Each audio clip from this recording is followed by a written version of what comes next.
the opposition leaders, we pray, dear God, that they will recognize is not the position that they hold that counts at the end of the day, but how they carry themselves in the position that they hold that will count at the end of the day. So I speak the language of peace in this assembly.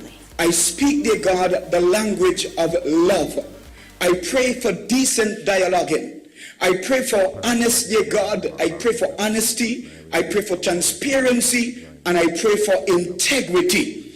I pray, dear God, that they will respect you at all times and recognize, dear God, you are God and you have the last say. I pray, Heavenly Father, that you will help them, dear God, to understand the importance of trusting you in their deliveries. I pray, dear God, that your will be done. I pray, dear God, that everything will be done in decent and in order.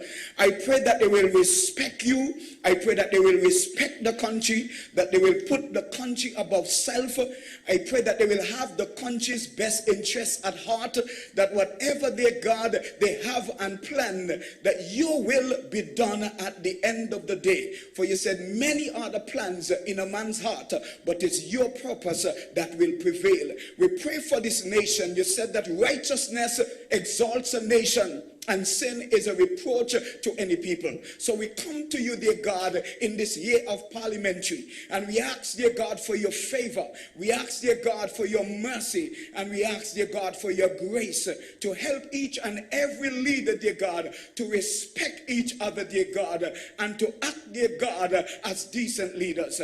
We pray in the name of Jesus that at the end of the day, your will be done, and as it is in heaven. Let your will be done, we pray in the mighty name of Jesus.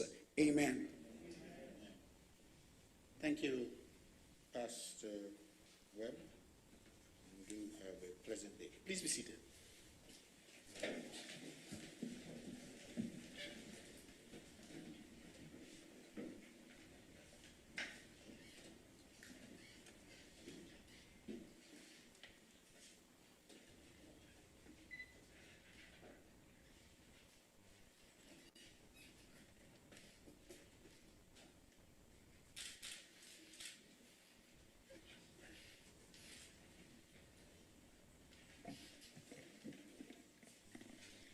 Confirmation of minutes. The minutes of past sittings will be deferred to a subsequent sitting. Messages from the Governor General. There are no messages. Announcements by the Speaker. Just a few very short announcements.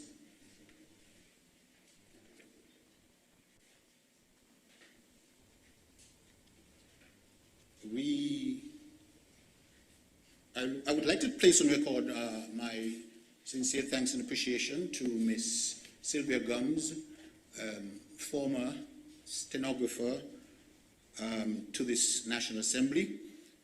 We have made some changes, or in the process of making certain changes with respect to the manner in which we record our minutes and keep our records of this House.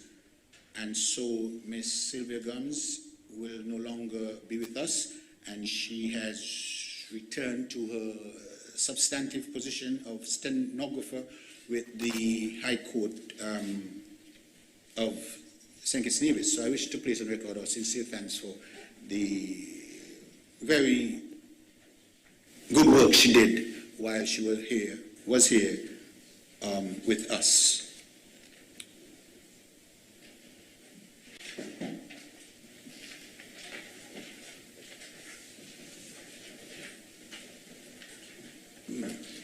As a matter of fact, honorable members, that is my only announcement. Thank you. Presentation of papers and of reports from committees. Mr. Speaker, with your permission, I rise. In accordance with Section 41.2 of the Social Security Act, Cap 22.10,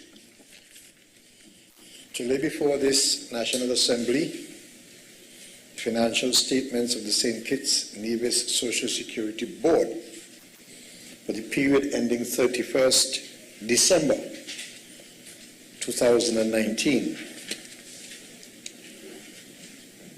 As I lay this statement, Mr. Speaker, I first want to indicate that this month of February, the Social Security Board has celebrated its 43rd anniversary, having of course been established in 1978. And the month of activities are still ongoing. We were pleased to have enjoyed service at the Baptist Church and also at the Shiloh Baptist Church in Nevis during the month. As I lay this before the Assembly, Mr. Speaker,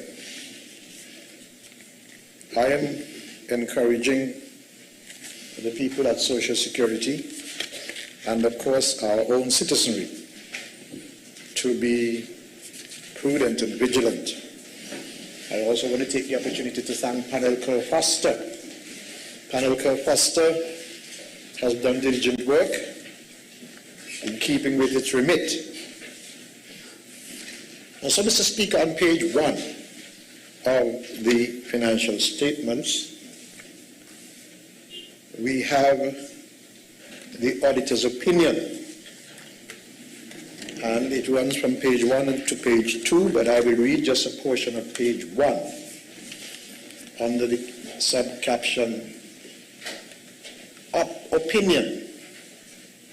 It reads, with your permission, Mr. Speaker, we have audited the financial statements of St Kitts and Nevis Social Security Board, which comprise the statement of financial position as at 31st December 2019, and the income and expenditure account, statements of other comprehensive income, changes in reserve funds, and cash flows for the year then ended, and a summary of significant accounting policies and other explanatory notes. In our opinion, the accompanying financial statements presents fairly, in all material respects, the financial position of the board as at 31st December 2019, and its financial performance and its cash flows for the year then ended in accordance with International Financial Reporting Standards, IFRS. It goes on, Mr. Speaker, to speak about the basis, the responsibilities of management, and the responsibilities of the auditors in preparing these audited statements for us to put on the table. And so I should, Mr. Speaker, point out to the listening public by turning now to page 3. At page 3, to highlight, if only one thing on page 3, that the assets of the Social Security Board has grown from $1,637,541,059 to $1,674,157,837. In other words, Mr. Speaker, the Social Security continues to see positive growth and can boast of assets of $1.674 billion as we speak, at least audited. And of course, Mr. Speaker, there are two other things that I must say to the public, because there are two things that impact upon the growth of Social Security of the assets which secure the pension for all of us who have made contributions. I should say that we've had a surplus in the year, a surplus of $37.4 million. But I want to point to page 4, first of all, just to point out, Mr. Speaker, that in 2018, the contributions by persons and institutions to Social Security were $95,689,018, and it has grown from that $95.6 million to $99,598,552 in the year 2019. That having been said, I should also point to the benefits paid, because, Mr. Speaker, on page 9, I think it is, let me find it here, yes, page 9 we have the whole schedule of benefits, and it is important to note, Mr. Speaker, that the long-term benefits paid out in 2018, which include elderly grant refund, survivor's pension, invalidity pension, age pension, and age grant. In 2018, we paid out $75,764,677, and in 2019, paid out $84,530,059. But it is important, and this is the point I want to make, Mr. Speaker, so that the public can understand the changes taking place at Social Security, because overall paid out in benefits paid out, which include short-term benefits, employment injury, and so on, the overall payout in 2018 was $92.7 million, but in 2019 was $102.9 million. That is growing. The benefits being paid out is growing. And if you have been paying attention, you will recognize that benefits were $102 million in 2019, but the contributions were $99 million, which, Mr. Speaker, I should indicate is the year where benefits paid out has exceeded the contribution income of the Social Security. It's important to note that. And so I should also add one more point, which is, Mr. Speaker, that while that is taking place, we have been able to curb the administrative costs. Administrative costs which were $13.4 million in the year 2018. We were able to reduce that down to $12.2 million in 2019. I like that trend because it at least takes some of the gap between what is being paid out in benefits and what is being collected in contributions. With that said, Mr. Speaker, about the solid foundation upon which the Social Security Board stands with its financial prudence in managing the institution, I lay on the table the Social Security, St Kitts and Nevis Social Security Board financial statements for the year ending 31st December 2019.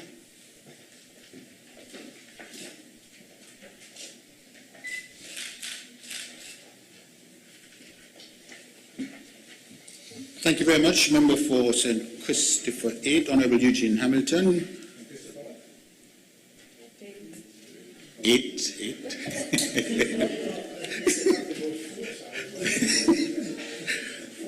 Yes. Thank you for that. And believe it or not, I remember one of the announcements I intended to make at the start, and that was to simply apologize for our late start. I know there was something else, but at the time it slipped me. So I do apologize, honourable members and members of the gallery, and of course our listening and viewing audiences for our late start. Next statement.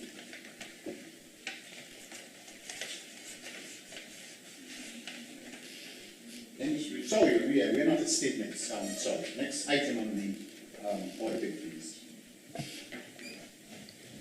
Petitions, government notices, unofficial notices, questions, requests for leave to move the adjournment of the National Assembly on matters of urgent public importance, statements by ministers. I recognize the Honourable Prime Minister, member for St. Christopher 7. Thank you, Mr. Speaker.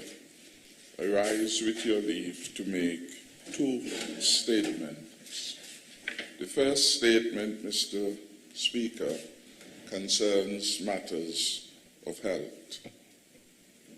Mr. Speaker, I will make this statement both as Prime Minister and as the CARICOM lead head on matters to do with health and human resource development.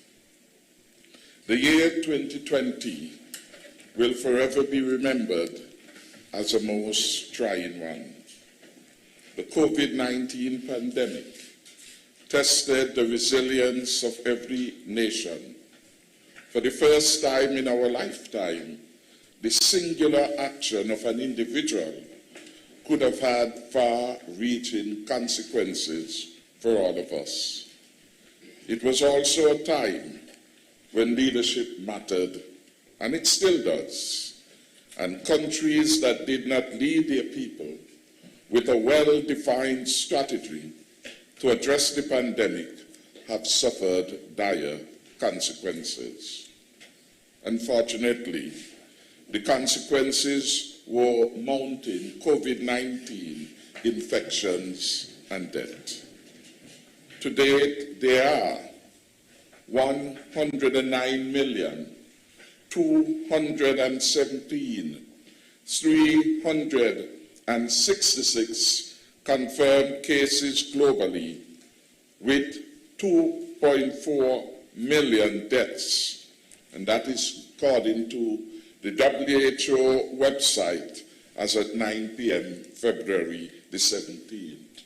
Of course, this is a moving target, and every minute and every hour, the numbers do change.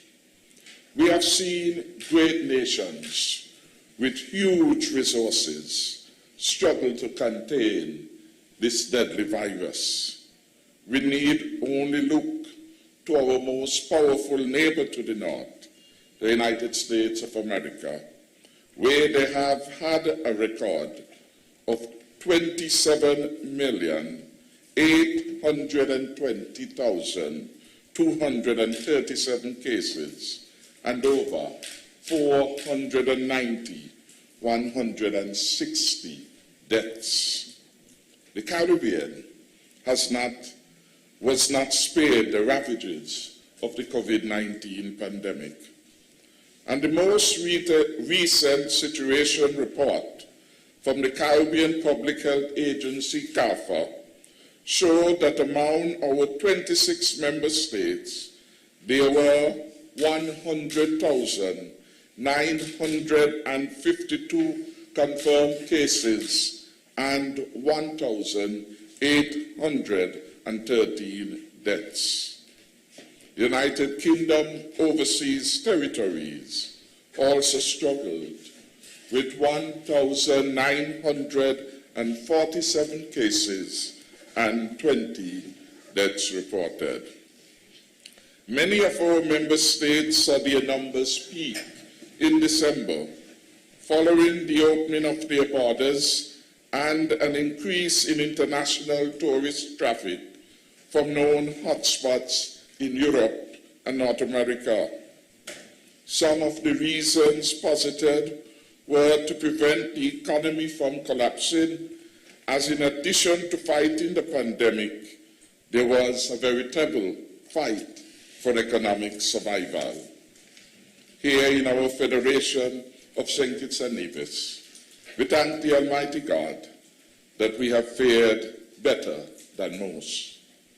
This was, however, not by chance, but as a result of the visionary collective leadership of my government, with science at the core of every decision we made.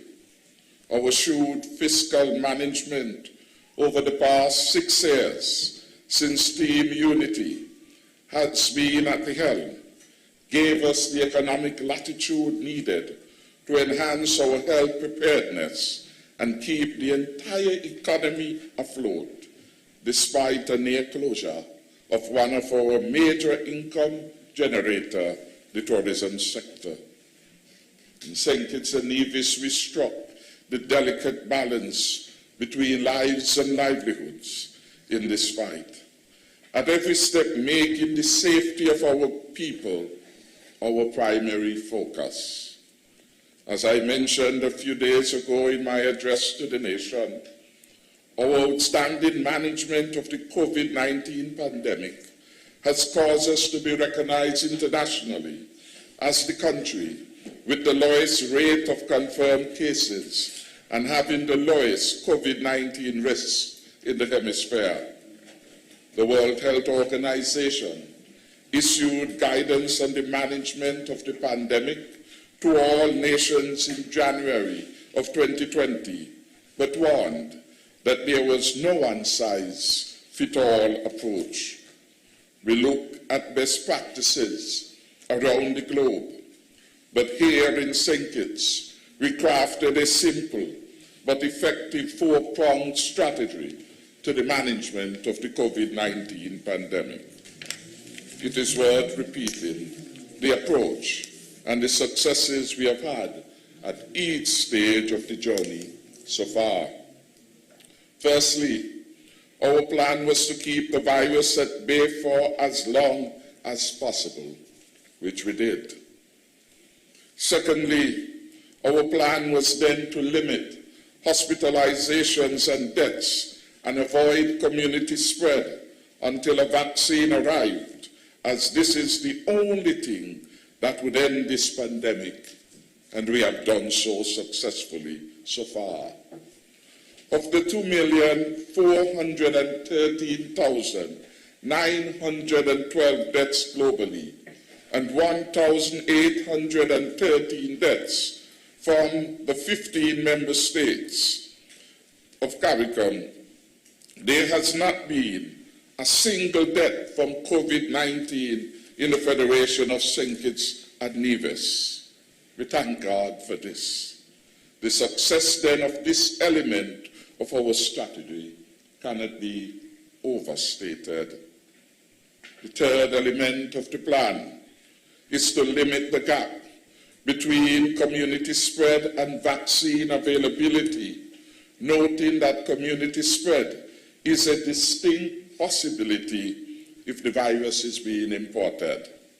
We have been successful at this again, as our vaccines are here, at least some of it, and we remain one of the few places in the world without community spread. We are now, Mr. Speaker, on our fourth element of our strategic plan to restore our country to normalcy. I am therefore pleased to announce that our vaccine rollout will begin this coming Monday on the 22nd of February 2021. Our aim is not just for coverage of 20% of the population, as is the goal of the COVAX facility, but to have more than 70% of our population coverage, thereby achieving herd immunity and wide-scale protection of all our people here in St. Kitts and Nevis. While we work on our immunization plan locally, as the CARICOM's lead head on health matters, it is my duty to inform you of our regional effort also. This, of course, is being coordinated by the CARICOM Secretariat in close collaboration with regional institutions such as CARFA, SEDIMA, IMPACTS, the UWI, the OECS Commission, and PAHO, all working closely, almost on a daily basis, with member states, mainly through their heads of government, the Secretary General of CARICOM, Ministers of Health, the Assistant Secretary General of CARICOM, and our Chief Medical Officers within the region. Currently, member states are at various stages of preparation for vaccine rollout, with some already having a soft launch, while the majority are in their final stages of preparation for a full national launch, which will be based mainly on procurement via the COVAX facility, and delivery in this regard is expected to begin shortly. There are a number of regional initiatives to procure vaccines. These include 1.5 million doses from the African Medical Supplies Platform, AMSP acronym, initially, with options for more as supplies improve. These vaccines will be coming from the Pfizer, AstraZeneca, and Johnson & Johnson. We are aware that the Johnson & Johnson vaccine has not yet received emergency use authorization, but all the experts are confident, based on the phase 3 clinical trial results, that it will be released for use very soon. The Secretariat, that is CARICOM Secretariat, is coordinating this avenue for vaccines via regular contact with the AMSP. We will therefore be updating you when these vaccines become available. We intend to deliver these vaccines into the arms of individuals at no cost, as finance will not be a barrier to the lives we save. The vaccines are, however, not free, and we have had to look at ways to undertake this massive vaccine rollout in the region. The CARICOM Secretariat has been meeting with the international financial institutions like the World Bank, the Inter-American Development Bank, and the Caribbean Development Bank, exploring options for concessional financing for member states. With respect to the CDB, the Caribbean Development Bank, that is, member states are initiating discussions, especially to address financing coverage of vaccine in excess of the 20% covered by the COVAX facility and donations. The fight against this deadly virus requires a global response, and no one is safe until everyone is safe. The chair of the Conference Heads of Government of CARICOM has written to the Director General of the World Health Organization to convene a summit to make the case for equitable and affordable access of vaccines for vulnerable countries like those in CARICOM. As the CARICOM lead on health matters, I am following up with the Access to COVID-19 Tools Act A Facilitation Council to ensure the rollout of the initial 20% allocation of vaccines to member states through the COVAX facility.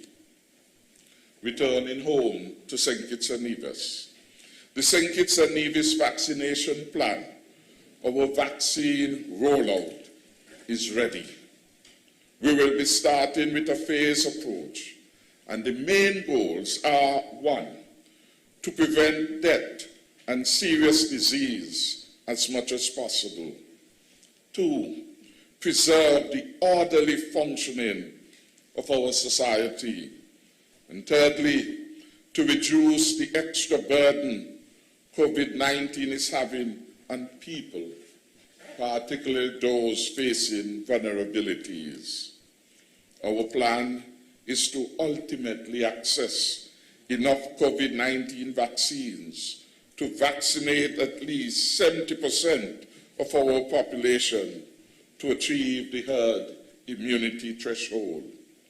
We are in the process of expanding the storage capacities for vaccines at our 2 main hospitals. The vaccines will be transferred from these central storage points to the 17 health centers located on Nevis and on St Kitts, which are the designated vaccination sites on both islands. The Pan American Health Organization is providing technical support as we speak by training the community and public health team to guarantee success of this vaccine implementation program. Given the global demand and the fact that supply has lagged, the National Immunization Committee developed a prioritization framework to guide the vaccination process, which will occur in 3 phases. The plan outlines each of the target priority groups to be vaccinated in each phase. The Ministry of Health is partnering with our IT department to develop a registry which is being populated with names of persons to be vaccinated and a database to facilitate COVID-19 vaccine safety surveillance. The comprehensive communication strategy will guide the education campaign to inform the public and generate the expected demand for the vaccine. Traditional and digital media will be utilized to disseminate the relevant content. Key stakeholders will be engaged to ensure success and in keeping with the all-of-society approach adopted at the beginning of our national response to this pandemic. The vaccine plan, of course, must be and is a living document, and it will be updated accordingly. Why take the vaccine? We want every citizen and resident, Mr. Speaker, who is eligible to receive the vaccine to take it. By taking the vaccine, you are not only protecting yourself, but those around you, and those who are too young, too frail or ill to take the vaccine. There is, we are aware, a global anti-vaccine campaign that has impacted our citizens and residents, and it has created a real challenge to our efforts to fight the COVID-19 pandemic. We believe that vaccination is a most important tool in the fight to end this pandemic and ensure a return to normalcy. A regional communications unit to promote vaccine acceptance is currently being prepared and coordinated by CARFO and the CARICOM Communications Unit. This will work in conjunction with our own national efforts that have already begun with our health team. Everyone should note that the primary objective of the vaccines is to prevent serious illness, which may also lead to death. There is no better reason to accept the vaccine than that of saving your life and that of your loved ones. The vaccines are safe, with no significant side effects so far, and they have undergone significant testing to ensure their efficacy and safety. Higher rates of vaccination will eventually reduce the rate of infection, illness, and deaths, but also it will reduce the possibility of new variants, since more infections equal a higher chance of mutation to new and possible dangerous variants. This is a novel disease, and so much is still yet to be learned. However, the existing vaccines have all shown from trials data to be effective in preventing serious illnesses and deaths. The importance of taking the vaccine cannot be overstated. Even if you survive the infection and recover, there is the possibility that you may get what is described as long COVID-19. This is generally defined as the lingering effects in some persons infected by the virus. These persons show symptoms or complications beyond the 4 to 12 weeks period considered to be the usual expected time for recovery from the infection. This has been found in all levels of infection, from mild to severe. Some of the symptoms are very serious, and again, because of the unknown characteristics of the disease process, more reason we should all give serious consideration to taking the vaccine. Prevention is surely so important, since we don't know what lies beyond the infection. We continue to put all our national efforts into helping you to survive this pandemic. And that is why our COVID-19 pandemic response is really a life-first strategy. Our region continues to work assiduously with partners, regionally and internationally and nationally, of course, to combat this challenge. CARICOM is a global success in its vaccination programs for children, among the highest rates of vaccination globally. The expanded program and immunization, we have the experience within the region, and we certainly have the commitment. We can lead again with vaccination of adults against the COVID-19. In other words, the success we have had in the region with vaccinations from school days and preschool days all to this point in time is seen as a global success story. And as we face the pandemic now, we are calling on every citizen and resident who has been identified as a suitable candidate for the vaccine to take that vaccine. In the end, the life we may save may very well be our very own.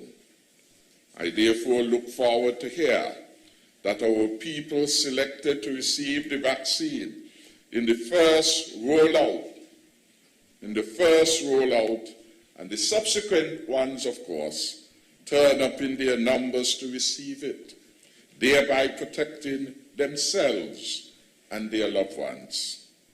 Senior health officials and my cabinet colleagues will take the first shot on Monday as a demonstration of our confidence in the safety and the efficacy of the vaccine.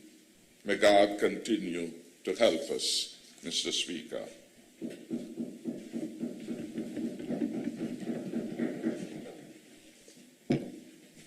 The second statement, Mr. Speaker, I would wish to make, with your indulgence, is with respect to the 6th anniversary of the historic election of the Team Unity government on February 16, 2015.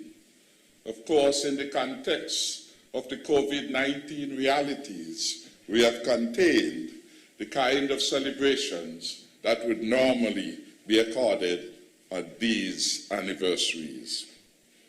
I know too that on this day, February 18, 2015, I was sworn in as the third Prime Minister of St Kitts and Nevis, and the Honourable Attorney General Vincent Byron Jr. was sworn in on that day, or on this day, as our Attorney General. Mr. Speaker, 6 years ago, the people of St Kitts and Nevis made a momentous decision to put their faith in a coalition government.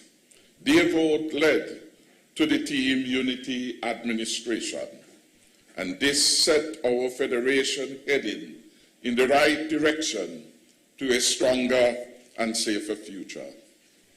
Tired as we all were of an old Douglas administration which had failed our nation, the people of St Kitts and Nevis, after 20 years, elected a coalition government that pledged to put the nation's people, their hopes and aspirations for a better future ahead of party politics.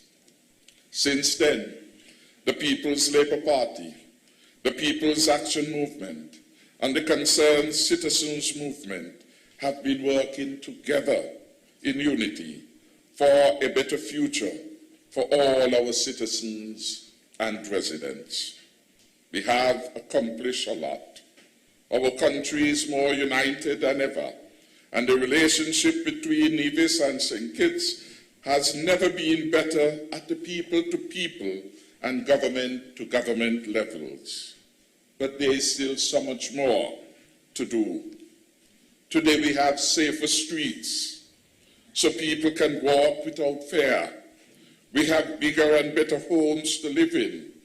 We are working together in unity, and with the people of our federation, we are delivering on our promise of working to deliver this safer and stronger future. Mr. Speaker, over the last 6 successful years, our country has come far. No longer are we burdened, for example, with a crippling IMF debt that the election losers put around the neck of the country like an albatross.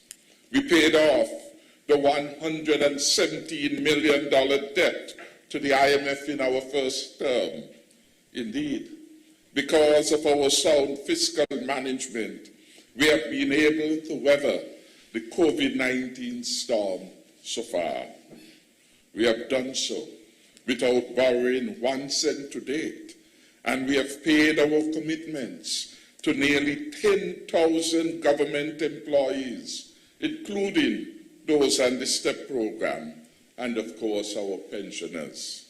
Everyone has been paid on the assigned date. This Team Unity government has put job creation at the center of our governance and recovery efforts. Government's investment in new infrastructure projects and the TechVOT programs, and in supporting our people and local businesses, meant that at this time last year, more people were working in St. Kitts and Nevis than ever before. Mr. Speaker, it is our philosophy that when people work, they gain, among other things, financial freedom, and they can support their families, helping our economy to flourish. I make no apologies when I say this government has and will always put people first by working for them and with them to deliver a future of which we can all be proud. Prior to COVID-19, levels of employment had reached record heights under our government. We have also been working with the people and the security personnel, and we have seen major crimes plummet to an all-time low. Thanks to our intelligence-led policing and our peace initiative, we have seen significant reduction in violent crimes in our federation. In 2020, homicides fell to its lowest level since 2005. Our build-out of our Explorers Club is helping our young people to say no to drugs, to crime, and social deviant behaviors early in their formative years. Parents, of course, can send their children to school in the knowledge that they will be safe and not be caught in the crossfire of gang violence that once plagued our federation. Women who have seen record levels of employment under my administration can now walk to work without fear. This is another promise that we, as a successful unity government, are proud to have delivered on. In 6 successful years, we have invested a significant amount of funds in infrastructure, creating even more jobs and better homes for the people of St Kitts and Nevis. Public and private investment projects mean that more people have had access to a safe, modern home where they can raise their family. For the financial years 2019 and 2020, our capital budget stood at over 190 million, the highest on record. We expanded cruise tourism and brought more people to our shores who spent more money supporting our local businesses and helping to provide a better life for so many vendors. For 2 cruise seasons in a row, we recorded over 1 million cruise passengers and became designated as a marquee port. We have invested approximately $71 million through the upgrade of the island main road. This means businesses can transport their goods more easily across our federation, and people no longer have to worry about the damage that will be done to their vehicles when traveling to work or to any other purpose. We improved the road safety features for the benefit of the pedestrians in carefully built sidewalks and pedestrian crossings. We have installed traffic lights for better traffic control and management. And speaking of this, a new phase of this build-out is currently on the way. Mr. Speaker, there is no question that by working with the people and for the people, my government is taking St Kitts and Nevis in the right direction. Since 2015, we truly have had 6 successful years marked by economic growth, surplus after surplus and fiscal accounts, until, of course, COVID-19, with a vengeance, penetrated all our borders. Just when our nation's prospects look bright, Mr. Speaker, 2020 saw the emergence of the deadly COVID-19 virus. Had it not been for the prudent fiscal policies that we pursued in our first 5 years, or the early preparations made by the health team, we would not have been able to contain this virus in the successful manner well known now, and I previously outlined in my statement in that specific matter. By working with the people of this federation, in our all of society approach, we have been able to preserve most jobs, at least in the public sector. None has lost their job as a result of COVID-19. We continue to support the vulnerable through a variety of programs. Indeed, in the last budget debate, I outlined that we had budgeted over $40 million across a range of social safety nets, including the PAP program, to help the vulnerable in our midst. We have restricted the spread of the virus, which has claimed so many lives around the world. Here in St Kitts and Nevis, it bears repeating, and it is a cause not just for national celebration, but more importantly for giving thanks. And that is one of the reasons that prompted our National Day of Prayer. For God in His goodness has been so very good to us in the face of this pandemic. 0 COVID-19 related deaths so far, no major hospitalization. For this, of course, we continue to give God thanks. Mr. Speaker, it was less than 1 year ago when I addressed the nation and outlined Team Unity's long-term plan to get our nation through this crisis by 1, protecting the health and lives of all Kittitians and Nevisians, our Life First strategy at work. 2, preserving our economy from the global impacts, particularly on the tourism sector. And thirdly, preparing St Kitts and Nevis to bounce back even stronger after the crisis passes. With gratitude to our healthcare professionals and other frontline workers, we have worked tirelessly around the clock to protect our citizens and residents. We remain one of the few countries around the world to have successfully flattened the curve and is considered internationally as very low risk. As a result, the vulnerable are being protected. Most jobs have been protected. And we, our small federation, have been able to emerge as one of the leading countries in the fight against COVID-19. What are the prospects, Mr. Speaker? This Team Unity government remains committed to building on the successes of the past 6 years to keep St Kitts and Nevis heading in the right direction to a stronger and safer future. This, of course, will always be our priority.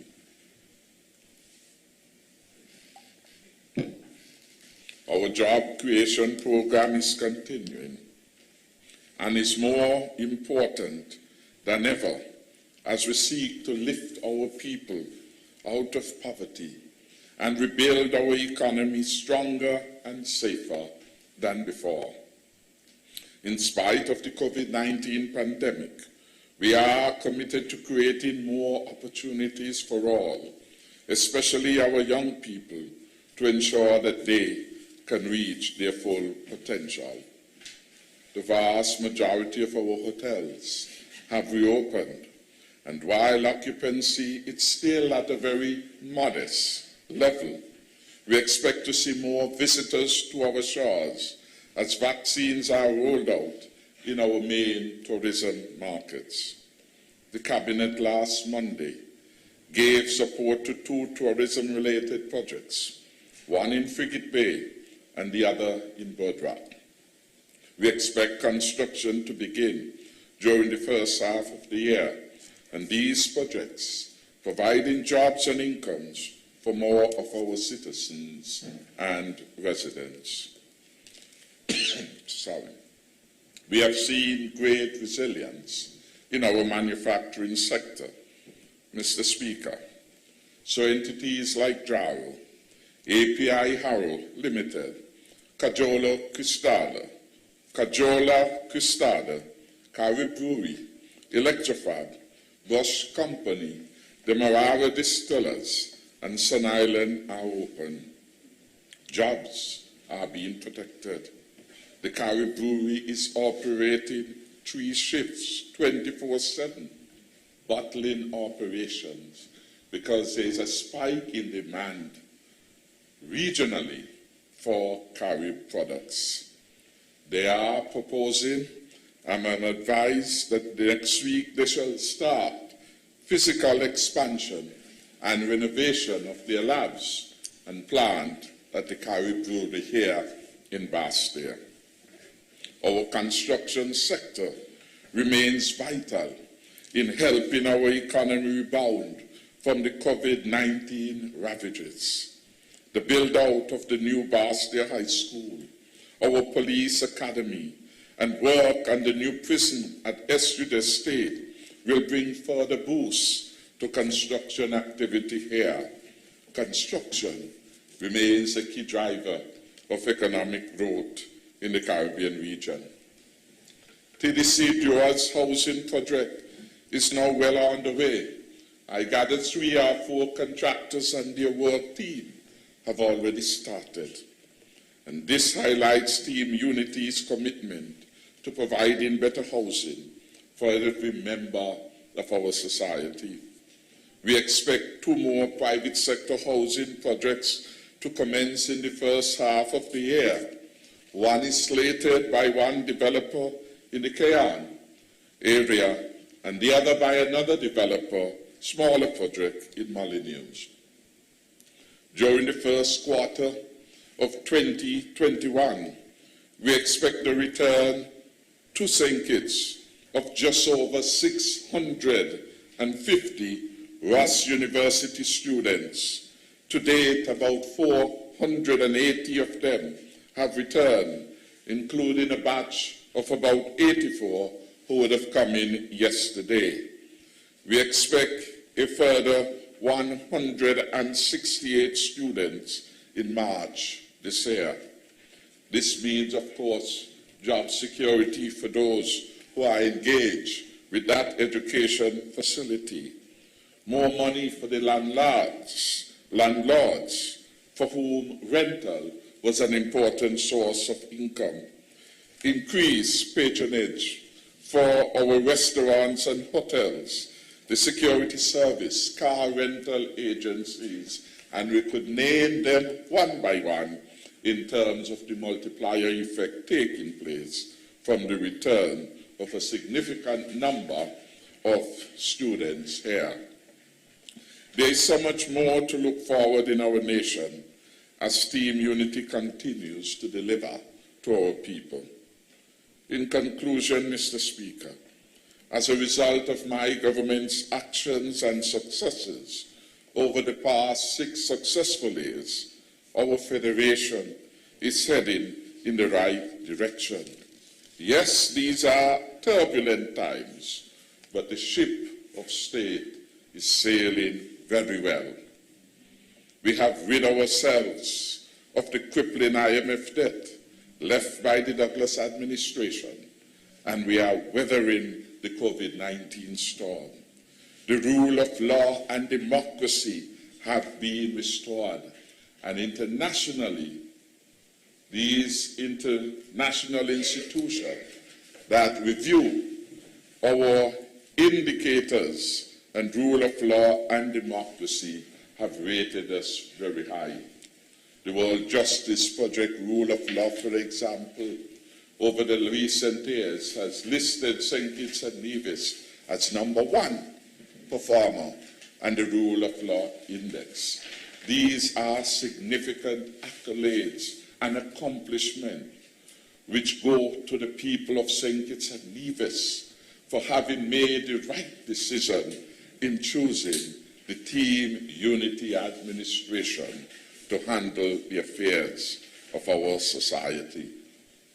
Civil society, Mr. Speaker, is fully engaged constructively in my government's all-of-society approach to development. Part of the reason that we have achieved such remarkable success when compared to others is that we put to work this all-of-society approach involving every willing stakeholder to engage with the government in a constructive manner to contain the virus that was bedeviling people and societies everywhere. The church had an active role to play and were very supportive in the main of the government's efforts because the church understands the critical value that must be placed on human life. The Chamber of Industry and Commerce was very much involved. The citizens were very much involved, and several of them you will hear on the briefing would have gone to the NEMA building to indicate what they were doing, what support they were making. The Keynes family is just one. Reggie Francis is just another. but we could go on and on demonstrating the effectiveness of the all-of-society approach in St Kitts and Nevis. I want to thank, of course, the Honorable Attorney General for leading the Mitigation Council in terms of our response to this deadly pandemic that started essentially as a health challenge and has morphed internationally into a security and economic crisis for the world. When you hear the conversations about where it started and how it started and the motives, you understand the potential for security challenges to develop. When we see that the largest economy in the world has taken a beating, when we hear that the United Kingdom is in lockdown, when we hear that Italy is in lockdown, when you hear that Germany is in lockdown, we understand that COVID-19 is not a respecter of countries, and in this regard, size and power has no meaning.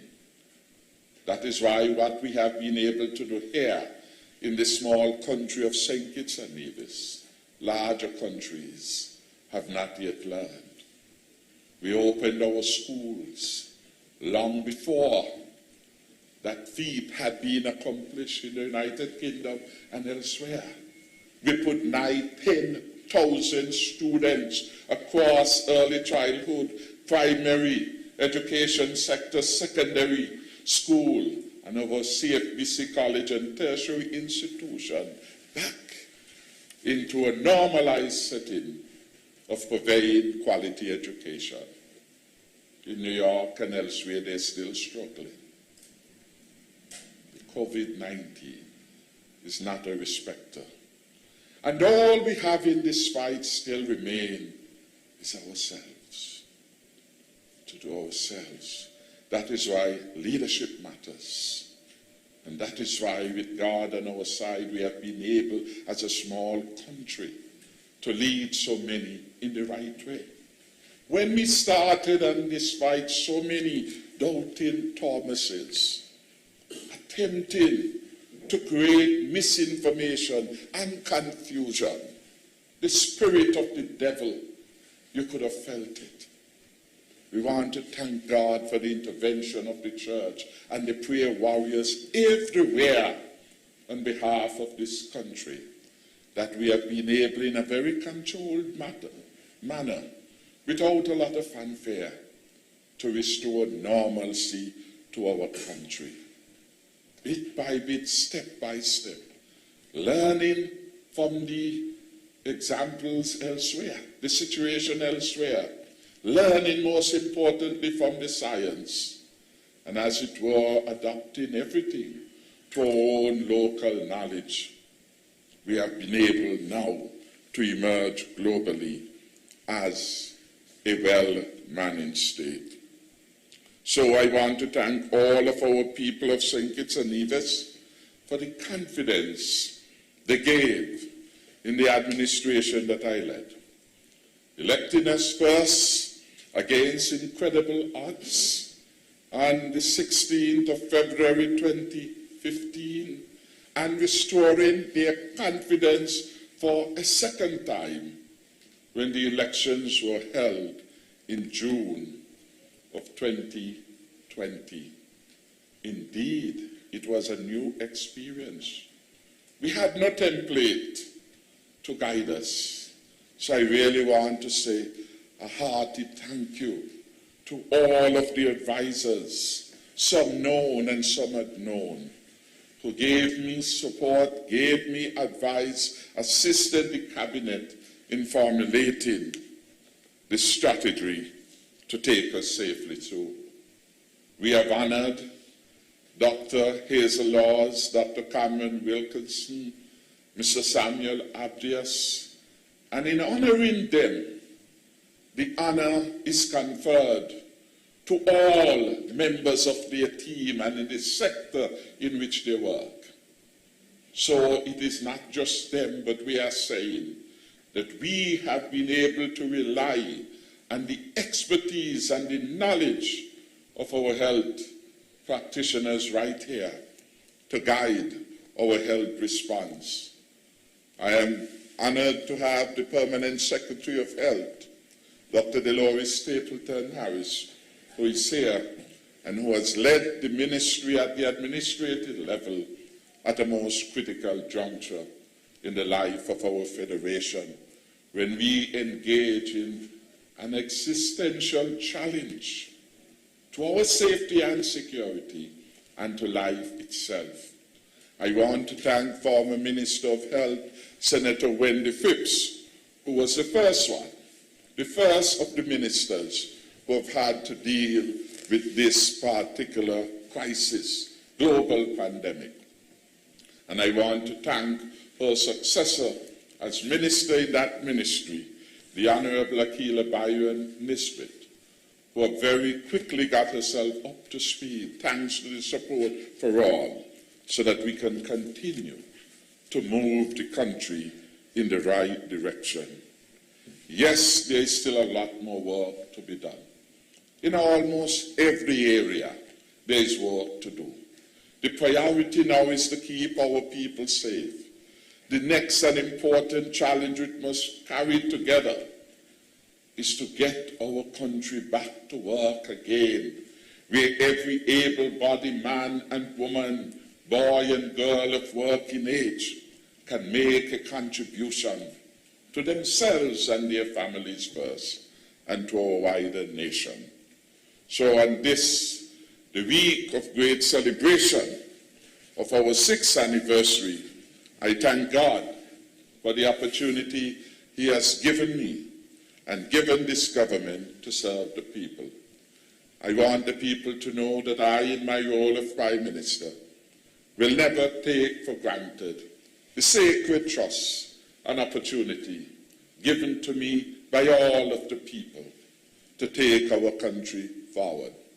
And though this has been an extremely challenging period in our lives, in the lives of the global community, the worst crisis ever seen in the last 100 years, and not played, I remain confident that with God on our side, with God on my side and on the side of the government, the people of St Kitts and Nevis can in fact, in due course, enjoy the stronger and safer future which we promise.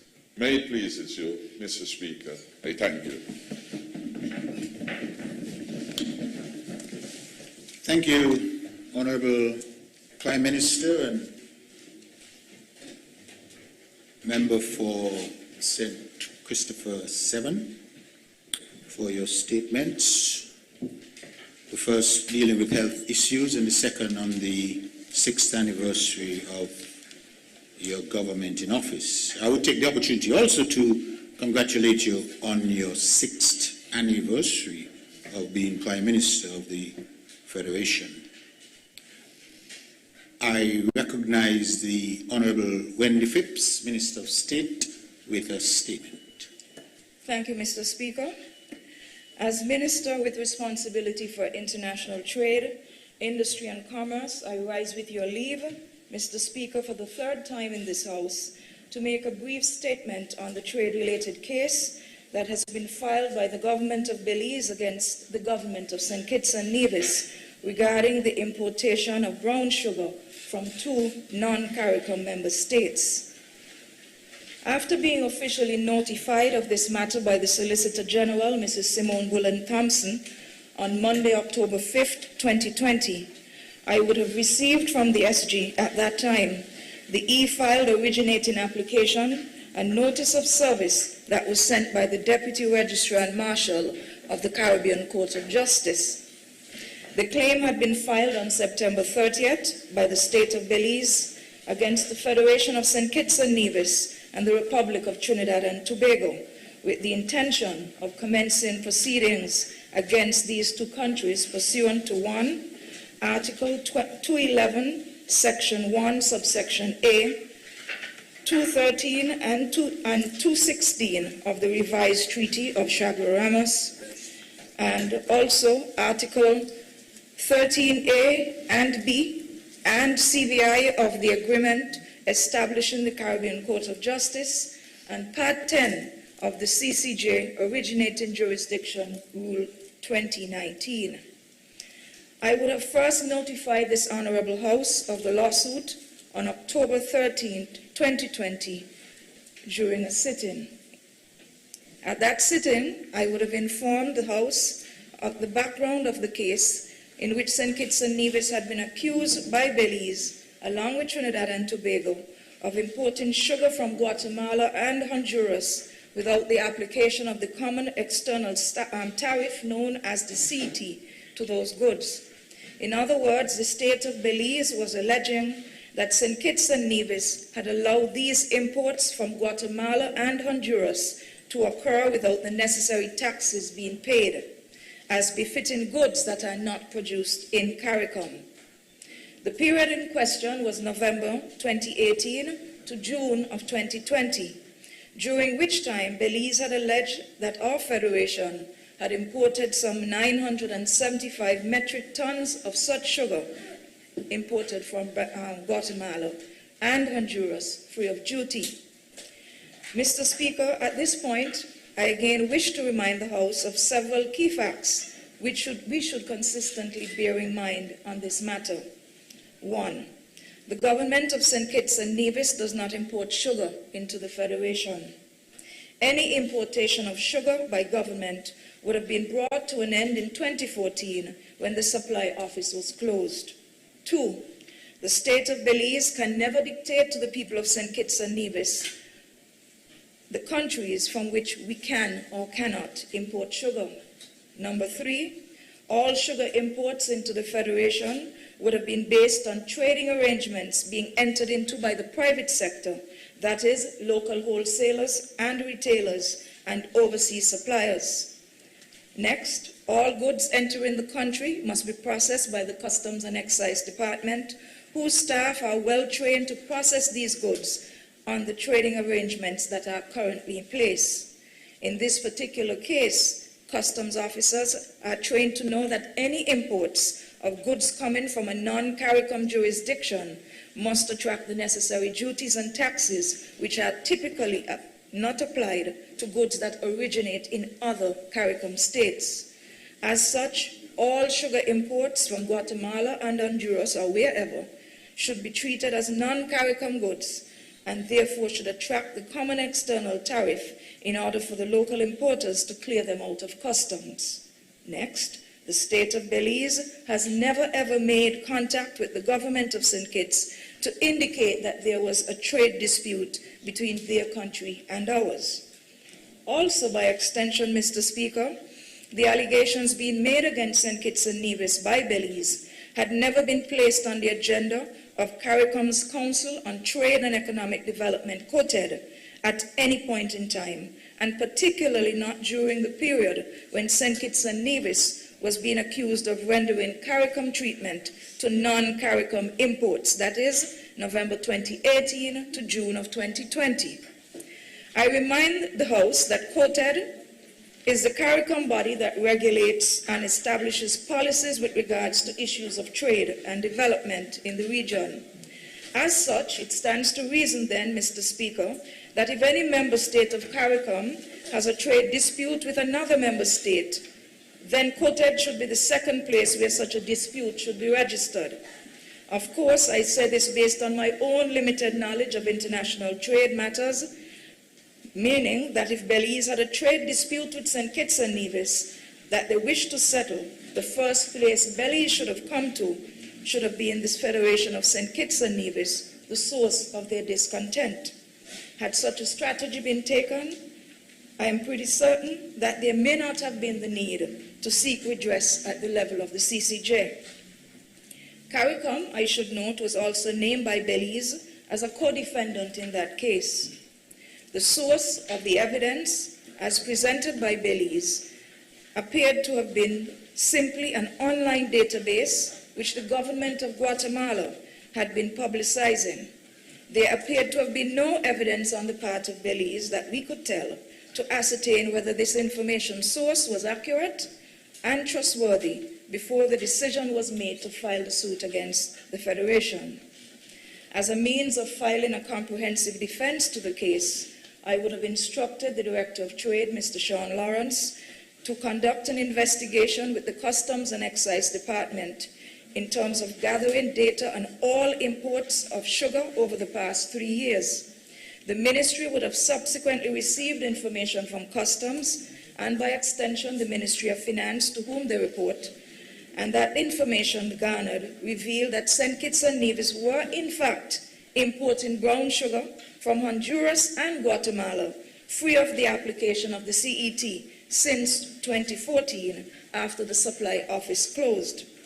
When pressed into answering who would have authorized the illegal practice, senior management in Customs would have informed me that their actions were based on a verbal directive which the Customs Department would have received from the Office of the Prime Minister in 2014.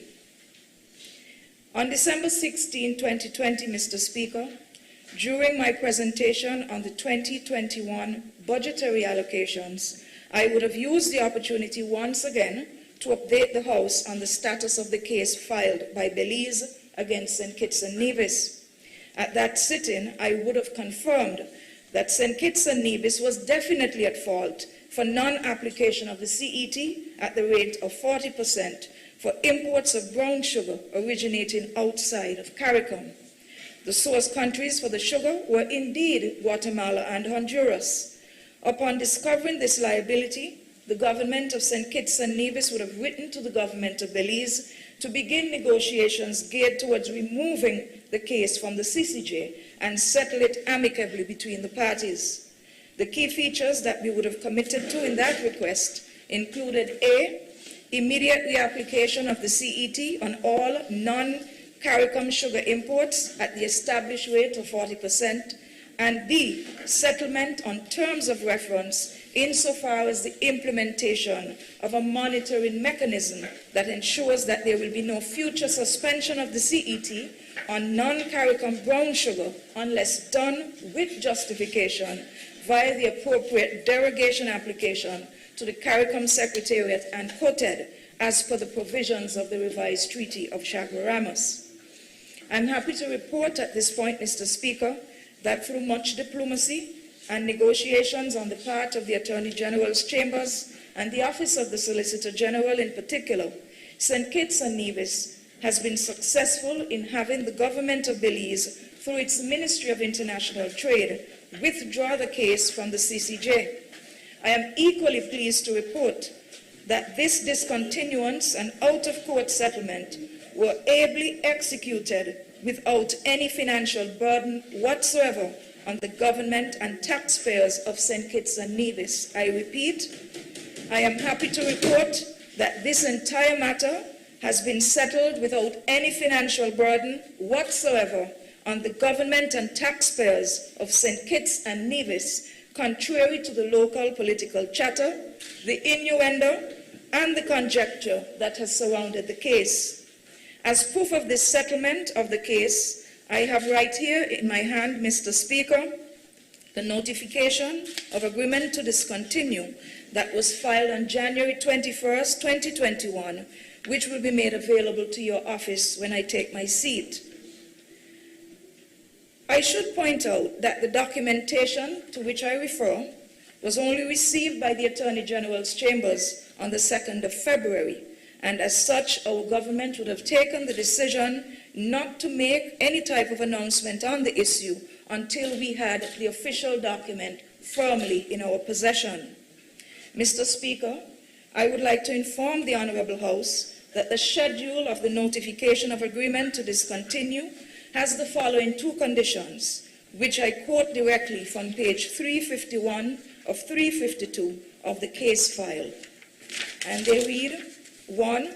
Pursuant to Part 16.2, Section 1 of the Caribbean Court of Justice, Original Jurisdiction Rules 2019, we, the solicitors of record for the claimant and the first defendant in this originating application, notify this Honourable Court that the parties have agreed to discontinue proceedings.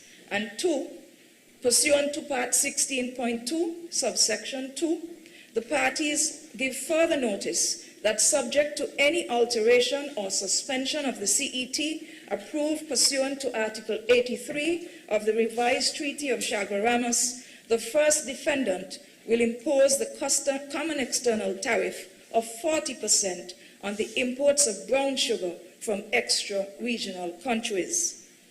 Having said that, Mr. Speaker, our team unity government is indeed grateful that this matter has been quickly and amicably settled. We sincerely trust that our government will never be placed in such a precarious situation again as a result of clear violations of the terms of the revised Treaty of Chaguaramas. Our government appreciates the open-mindedness of the government of Belize in agreeing to remove the case from the CCJ and in also agreeing to settle the matter without compensation of any sort to the government of Belize.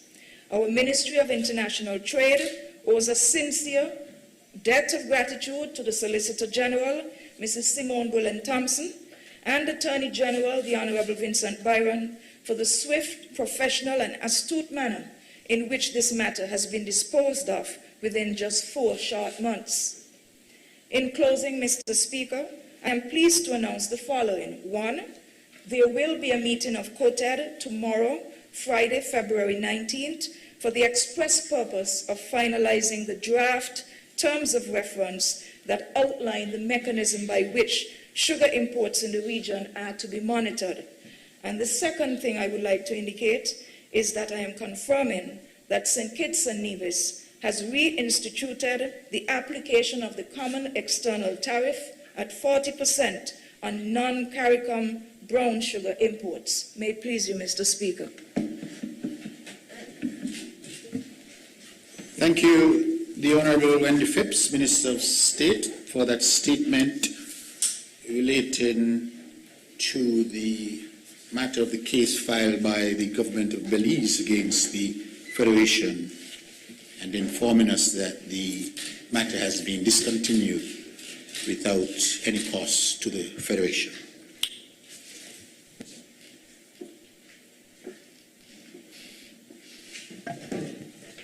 Personal explanations.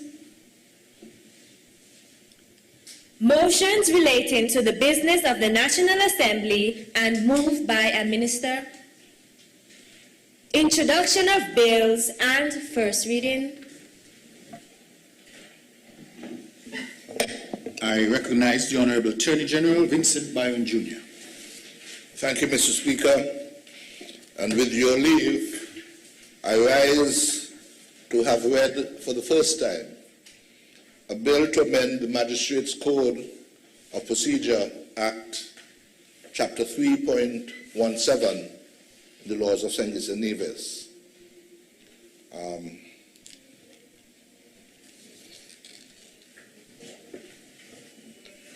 Mr. Speaker, I rise to second the motion. Question is that the bill entitled Magistrates' Code of Procedure Amendment Bill 2021 be read a first time. Those in favor? Aye. Those against? The ayes have it. A bill to amend the Magistrates' Code of Procedure Act, Cap 3.17, otherwise known as the Magistrates' Code of Procedure Amendment Bill 2021. The bill has been read a first time. Mr. Speaker, I rise once more with your leave to have read a first time in this Honourable House a bill to amend the Criminal Procedure Act, Cap 4.06, the Criminal Procedure Amendment Bill 2021. Mr. Speaker, I rise to second the motion. The question is that the bill entitled the Criminal Procedure Amendment Bill 2021 be read a first time. Those in favor? Aye. Those against? The ayes have it. A bill to amend the Criminal Procedure Act, Cap 4.06, otherwise known as the Criminal Procedure Amendment Bill 2021. The bill has been read a first time. Mr. Speaker, once more I rise to crave your indulgence to have read for the first time the Jury Amendment Bill 2021. This is a bill to amend the Jury Act, Chapter 3.15.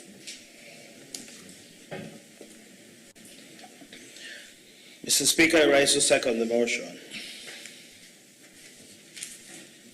The question is that the Jury Amendment Bill 2021 be read a first time. Those in favor? Aye. Those against? The ayes have it.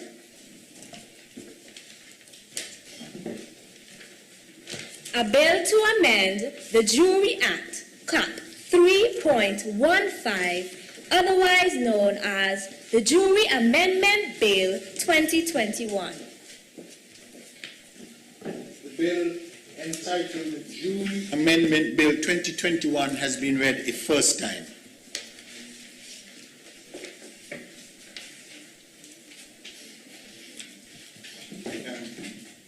Right, 1 second, please.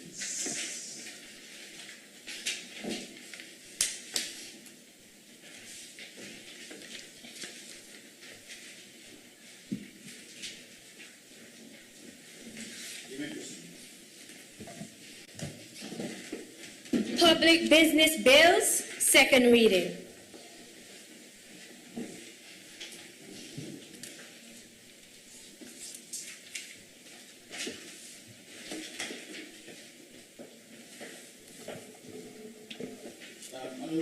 Yes, sir.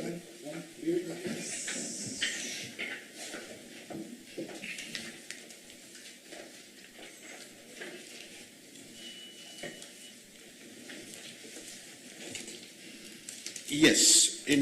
Before I recognize the Honourable Attorney General, I wish to advise the Honourable House that the fiat of the Governor General has been received with respect to with respect to the Eastern Caribbean Supreme Court Judicial Officers Pension Bill. Just wanted to put that on record. Thank you very much, Mr. Speaker. And I again crave your indulgence as I rise to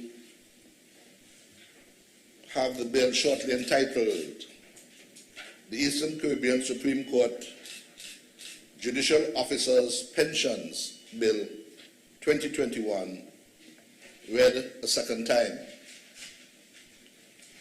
Mr. Speaker, this bill seeks to provide for the payment of pensions and gratuities in respect of the service of judicial officers of the Eastern Caribbean Supreme Court. Mr. Speaker, as you would know, the Eastern Caribbean Supreme Court, along with the Parliament and the Executive, is the third critical component of our form of government and governance, and it is incumbent on me to give a brief overview and some history of our court.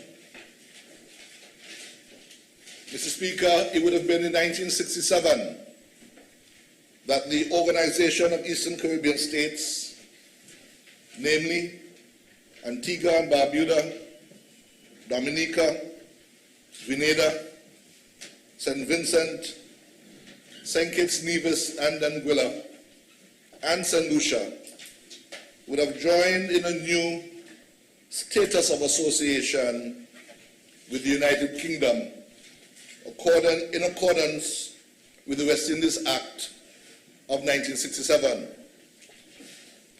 The Act provided for Her Majesty, by order in Council, to establish common courts for the associated states with, and I quote, such jurisdiction and powers as may be specified or determined. The Ordering Council also allowed provisions to be made for the establishment in common of a commission to appoint judges and officers of the court for the remuneration, allowances, and pension rights of the commission, as well as the judges and officers of the court, and for defraying the expenses of the commission and the courts. The West Indies Associated States Supreme Court order duly followed and gave effect to Section 6 of the West Indies Act, permitting the establishment of common courts for the Associated States. It was termed the West Indies Associated States Supreme Court.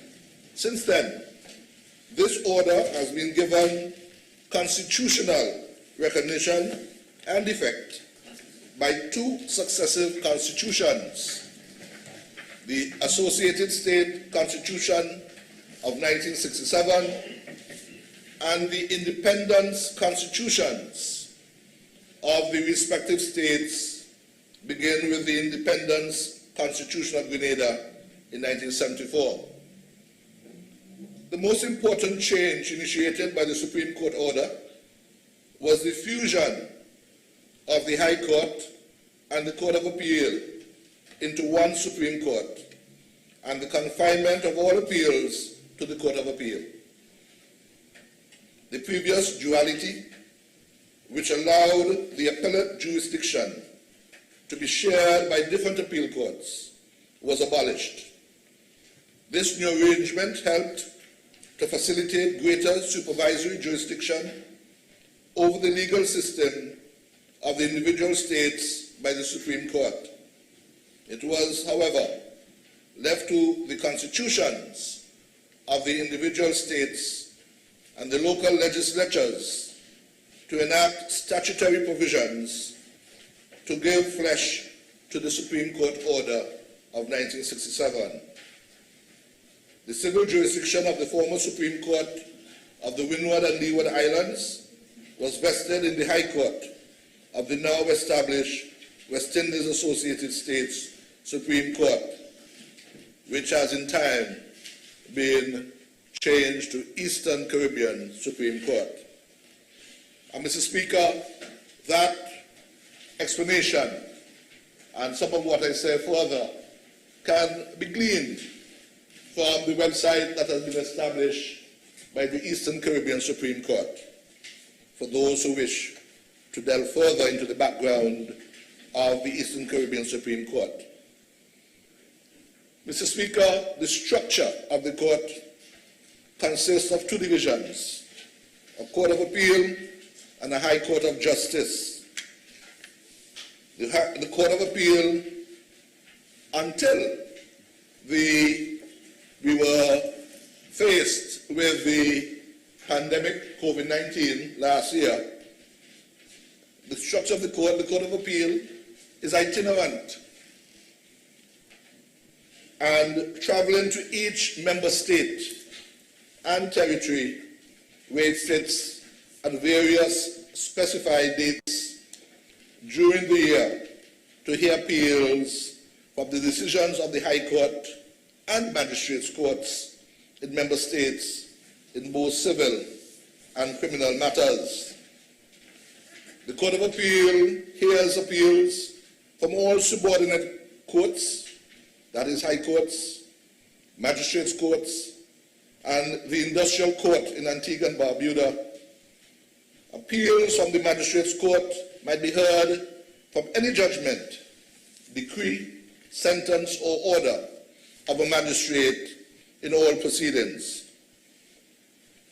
In respect of the High Court, the Court of Appeal has jurisdiction to hear and determine any matter arising in any civil proceedings upon a case stated or upon a question of law reserved by the High Court or by a judge. This is, however, subject to any power conferred in that behalf by a law in operation in that state. And subject to certain exceptions, the Court of Appeal is empowered to hear and determine the appeal from any judgment or order of the High Court in all proceedings, all civil proceedings. For the purposes of determining any issues incidental to an appeal and the remedies, execution, and enforcement of any judgment or order made thereto, the Court of Appeal is endowed with all the powers, authority, and jurisdiction of the High Court. Mr. Speaker, each member state has its own court office, which, in addition to the High Court Registry, houses the office of the local High Court judge or judges, as the case may be.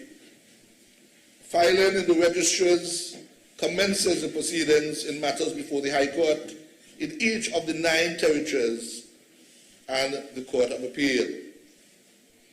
The trial courts sit throughout the year. Criminal assizes, depending on the jurisdiction, may occur on specified dates in assizes.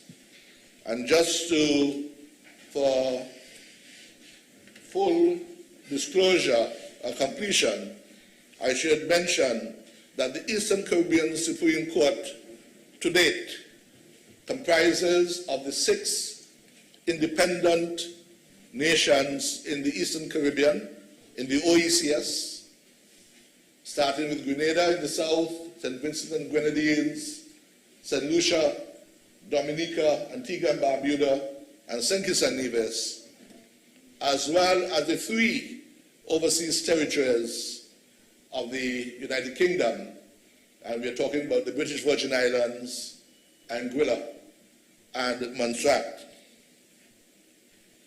The Eastern Caribbean Supreme Court to date is composed of the Chief Justice, who is the head of the judiciary, 5 justices of appeal, High Court judges, and High Court masters, who are primarily responsible for procedural and interlocutory matters, that is, the masters. The Court of Appeal judges are based at the court's headquarters in Castries and Lucia, where administrative and legal support is provided under the supervision of the court administrator and the chief registrar, respectively. The High Court judges are each assigned to and reside in the various member states. The High Court Registry is headed by a legally trained registrar who coordinates the provision of the necessary administrative and legal support for the functioning of the High Court. Mr. Speaker, judges' pensions are presently provided for under National Pensions Acts of the state to which the judge is assigned for purposes of pension. And you would find that there is an Eastern Caribbean Supreme Court Rates of Pension Judges Act 1989, as it is here in St Kitts and Nevis. The interpretation of the judges' pension provisions has been provided in the Court of Appeal judgment in the matter of the Attorney General's reference Constitutional Questions Act, and that is Cap 17.1a of the revised laws of St. Lucia, and also in the Privy Council decision in Barrow versus Attorney General of St. Lucia, and that was a Privy Council appeal of 2015, which is now binding authority as it relates to the advice given in the AG's reference. There are a number of challenges, Mr. Speaker, with the present pension provisions that exist in the Eastern Caribbean Supreme Court. The National Pensions Acts and the Rates of Pensions Act are not the same. Judges may retire before attaining a prescribed retirement age. There is difficulty currently posed with recruitment, since persons who may be interested in serving may not do so because of the present pension arrangements. A judge joining the bench and attaining the mandatory retirement age without having served 10 years has to demit office without any pension or gratuity at all. So if you have been a judge and you can sit for 8 years or 9 years and you reach 62 and you have to retire at age 62, you're not entitled to a pension on the current arrangement, according to the current act as we see it. There is no built-in adjustment to pensions for the judges who have retired. So if there are changes in terms of pensions over time, you're stuck where you are. And what we are doing here today, Mr. Speaker, is to make a first step in our jurisdiction to move to correct that situation.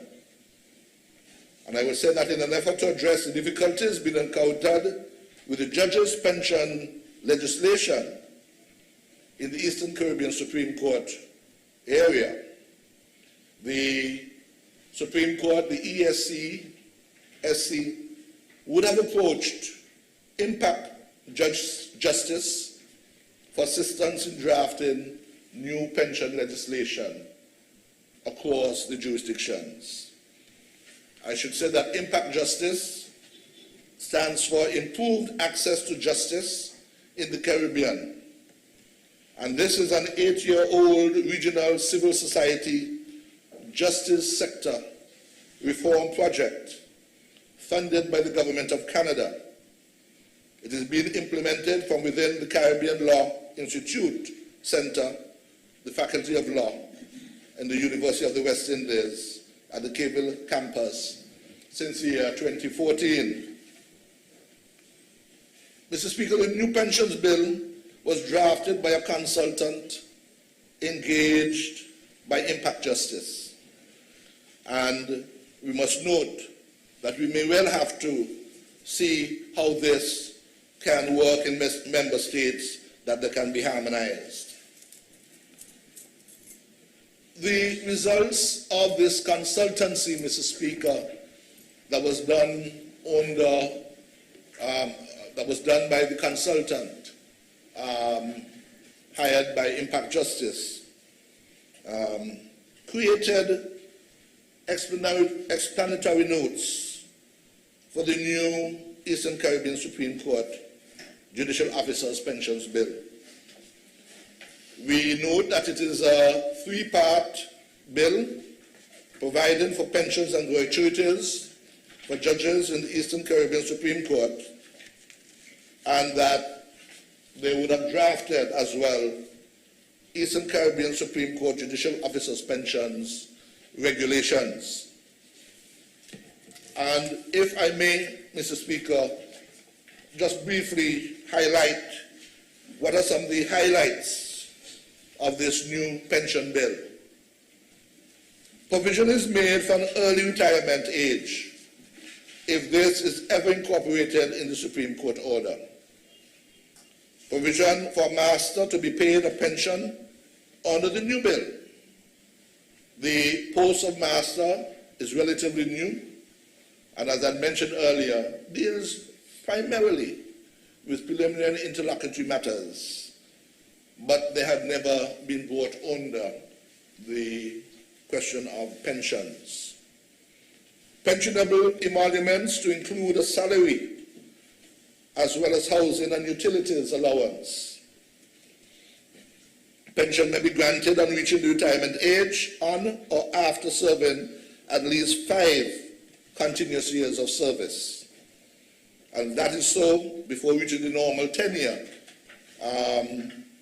retirement age as before. Provision of a prorated pension where a judge has served more than 5 years but less than the required number of years for a full pension.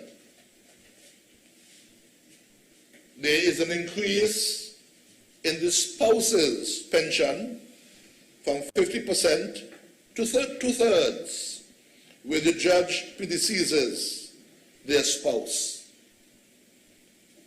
Provision for the payment of pension where a judge has served the number of years to qualify for full pension, but demits office before attaining the retirement age.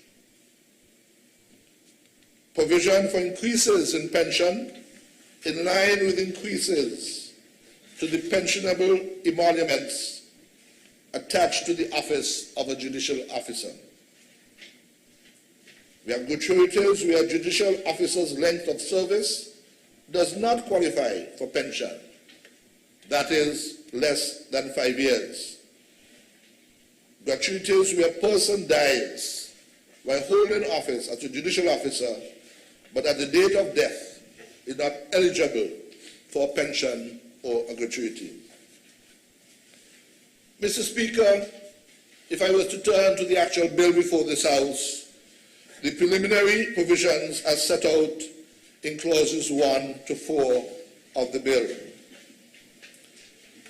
Clause 1 of the bill speaks to the short title and commencement of the bill, and clause 2 provides for the interpretation of certain terms used in the bill. According to clause 3, the bill applies to judicial officers, and these are listed as the Chief Justice, a Justice of Appeal, a High Court Judge, or a Master of the Eastern Caribbean Supreme Court, who are assigned by the Chief Justice to St Kitts and Nevis for pension purposes. Mr. Speaker, the administrative process for the payment of the pension of a judicial officer would begin when a newly appointed judicial officer identifies a member state or territory where they wish to be assigned for purposes of pension. This proposal would be reviewed by the Honorable Chief Justice, who before making a final determination would undertake an assessment of the number of judicial officers already assigned to the proposed member state or territory as compared to the other member states. Once this information is reviewed and the Honorable Chief Justice determines the most appropriate assignment for the judicial officer, then the decision would be communicated to the judicial officer and to the selected member state. This administrative mechanism, Mr. Speaker, would seek to ensure that all member states and territories equally share in honoring this important responsibility toward our judicial officers. On that note, Mr. Speaker, according to clause 4, the bill is binding on the Crown.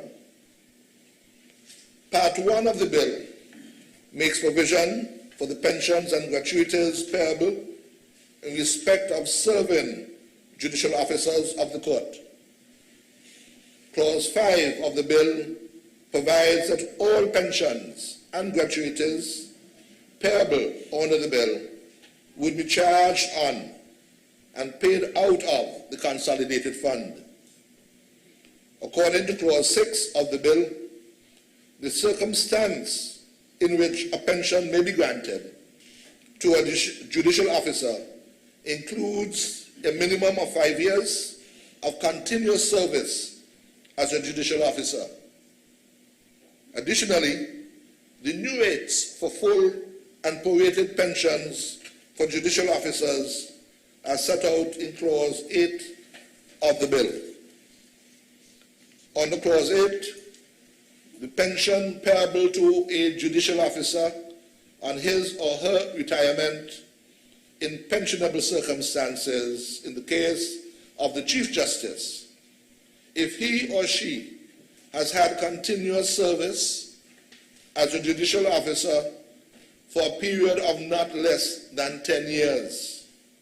The pension is equal to the annual pensionable emoluments attached to the office of the Chief Justice, or if he or she has had continuous service as a judicial officer for a period of less than 10 years, but not less than 5 years, the pension is computed on a prorated basis.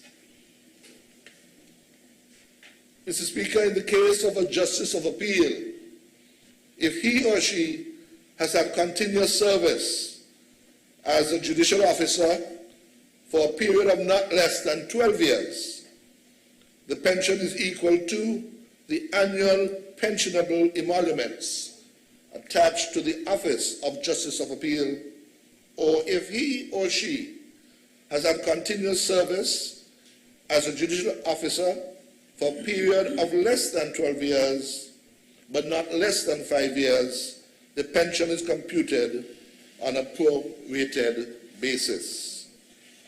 And in the case of a High Court judge, if he or she has had continuous service as a judicial officer for a period of not less than 15 years, the pension is equal to the annual pensionable emoluments attached to the office of High Court judge.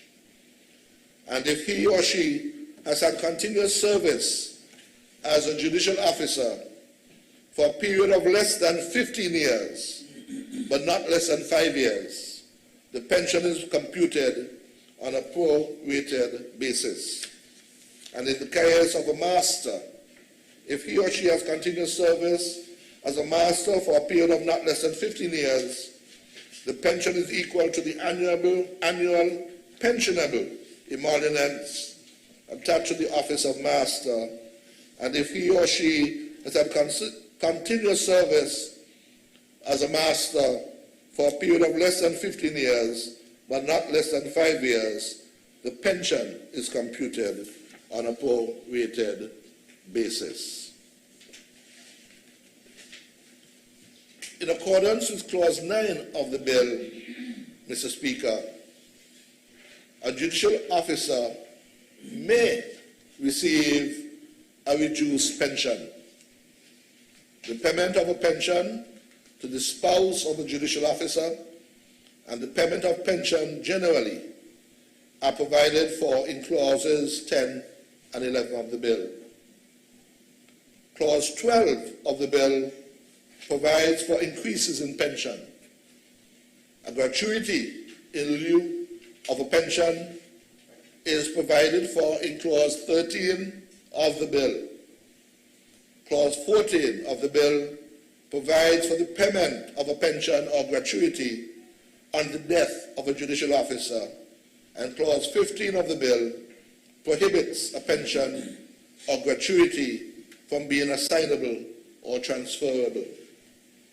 Mr. Speaker, Clause 16 of the bill provides for the making of regulations. Under Clause 17 of the bill, the Eastern Caribbean Supreme Court Rates of Pension Justice Act, this of course is 1989, would be repealed. The Eastern Caribbean Supreme Court Rates of Pension Judges Act and the Pensionable Officers Order made under the Pensions Act will continue to apply to a person who was a judicial officer immediately before the coming into operation of this bill and who chooses not to be paid a pension under this bill.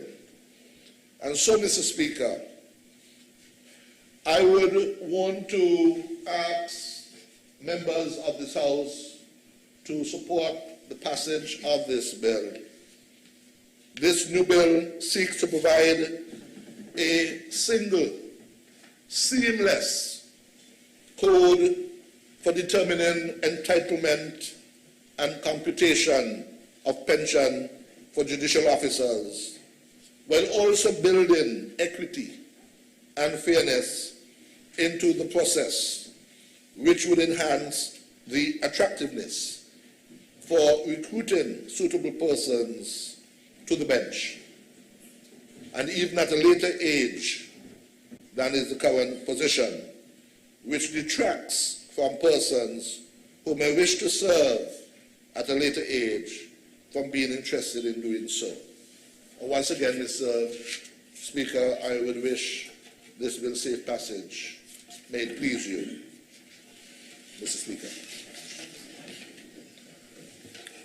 Thank you. The Honourable Vincent Byron. I recognize the Honourable Lindsay Grant, member for constituency of St Christopher 4. Mr. Speaker, I rise to lend my support to the bill shortly entitled Eastern Caribbean Supreme Court Judicial Officers Pension Bill 2020.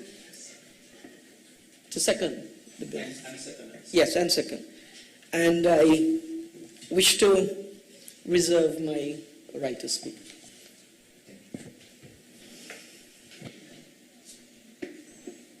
Sorry about that. I preempted you. I apologize.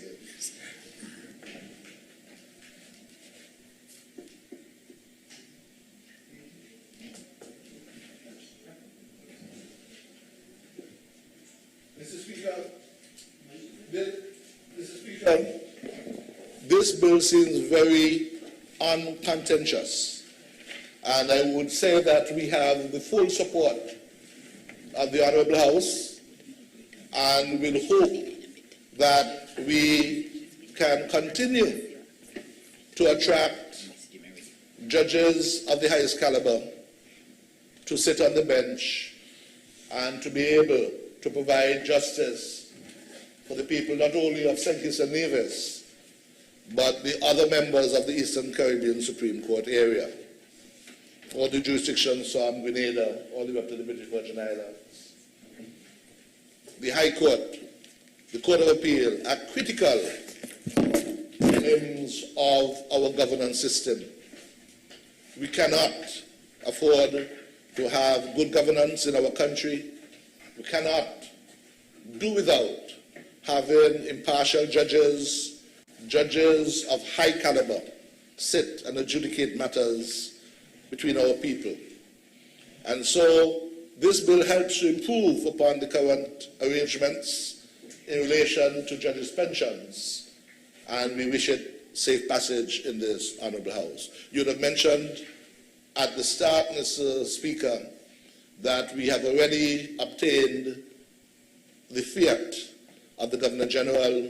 This has implications for our consolidated fund. It's a money bill in a sense. And so we have ensured that we have done the necessary preliminaries. And so, Mr. Speaker, I wish this bill safe passage. May it please you, Mr. Speaker.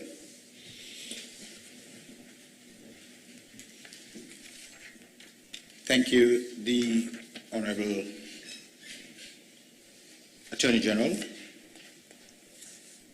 on your presentation of the bill at hand. I'll put the question for the second reading.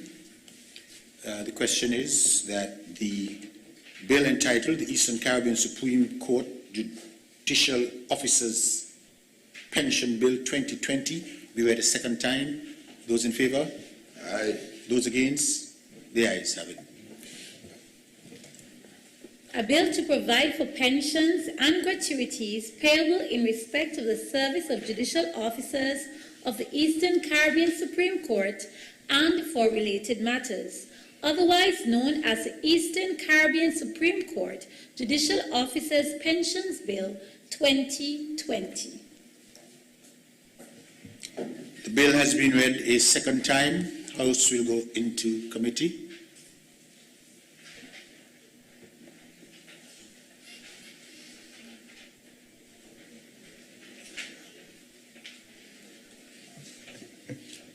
Clauses 1 to 8.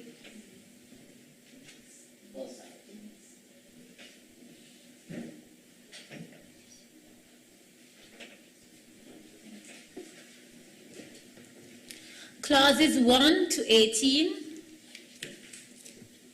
The question is that clauses 1 to 18 stand a part of the bill. Those in favour? Aye. Those against? The ayes have it. The enacting clause. The question is that the enacting clause stands part of the bill. Those in favour? Aye. Those against? The ayes have it. The title. The question is that the title stands part of the bill. Those in favour? Aye. Those against? The ayes have it. House resumes.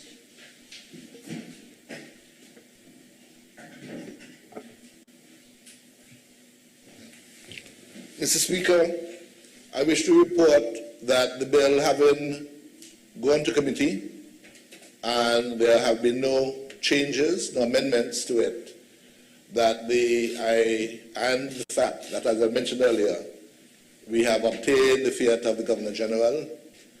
We ask that the bill be read a third time and passed into law.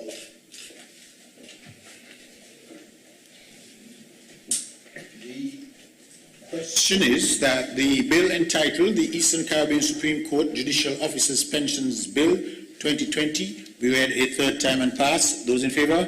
Aye. Those against? The ayes have it.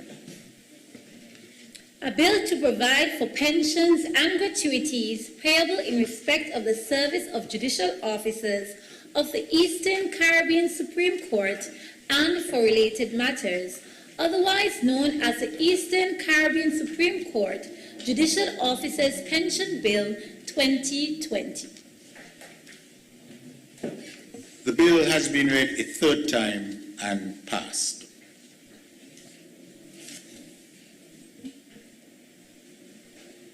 Next item on the order.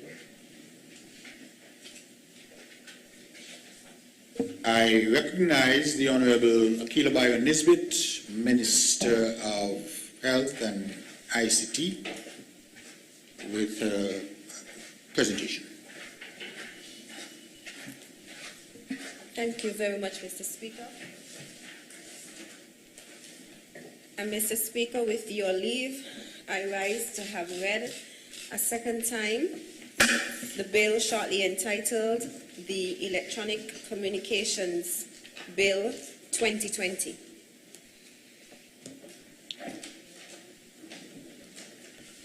Mr. Speaker, telecommunications, or in particular electronic communications, has grown to become one of the essential means of communication, as we have witnessed over the past year. And this form of communication, Mr. Speaker, has evolved over the years. Mr. Speaker, our current Telecommunications Act, with its suite of regulations, which were enacted over some 20 years ago, requires legislative reform. Mr. Speaker, the Eastern Caribbean Telecommunications Authority was established on the 4th of May 2020 in St. George's, Grenada, as the regulatory authority for the telecommunications sector for 5 contracting states of the Organization of the Eastern Caribbean.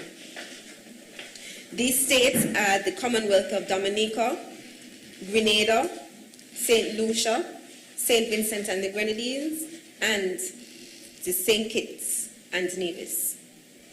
Mr. Speaker, in the Federation, the national implementing legislation which recognizes the treaty is the Eastern Caribbean Telecommunications Authority Act, which incorporates the provisions of the treaty into domestic law.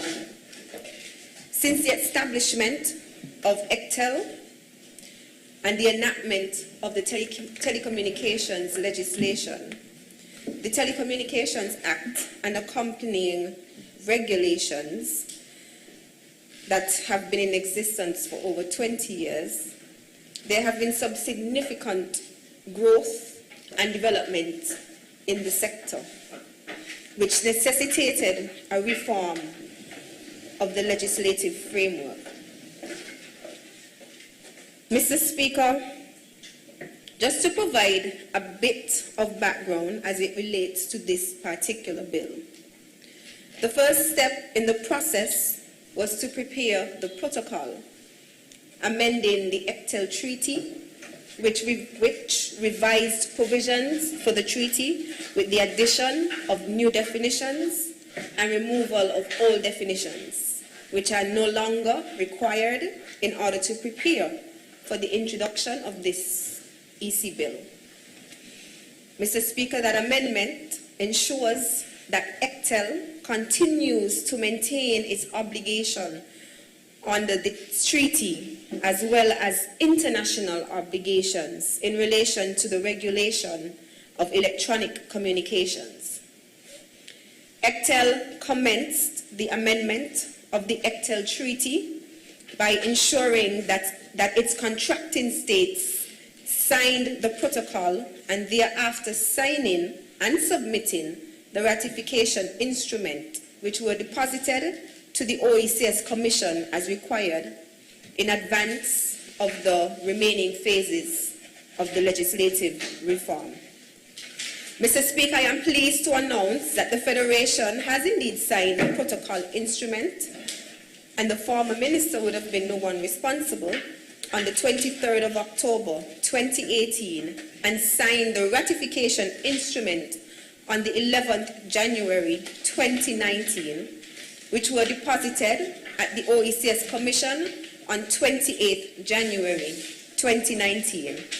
All ratification instruments of the protocol amending the Eptel Treaty from each of the 5 contracting states have been deposited at the OECS Commission. Consequently, the OECS Commission, as depository of the Eptel Treaty, has notified that the protocol amending the Eptel Treaty is in force as of the 5th of December 2019. Accordingly, as at that date, all 5 member states were in a position to pass into law the Electronic Communications Bill and its accompanying regulations. Mr. Speaker, I wish to provide a synopsis on the lengthy consultative process taken on the EC bill. In 2009, Eptel commenced the process of a series of extensive and in-depth public consultations in all Eptel contracting states before the bill was drafted. A consultation was conducted to ensure the maximum possible opportunities for comments and concerns about potential changes to the telecommunications legislative framework from telecommunication providers, radio and TV broadcasters, the public at large, ministers of telecommunications, and NTRCs, among others. The consultation was also conducted to give stakeholders a chance to comment and contribute to the development of the draft EC bill.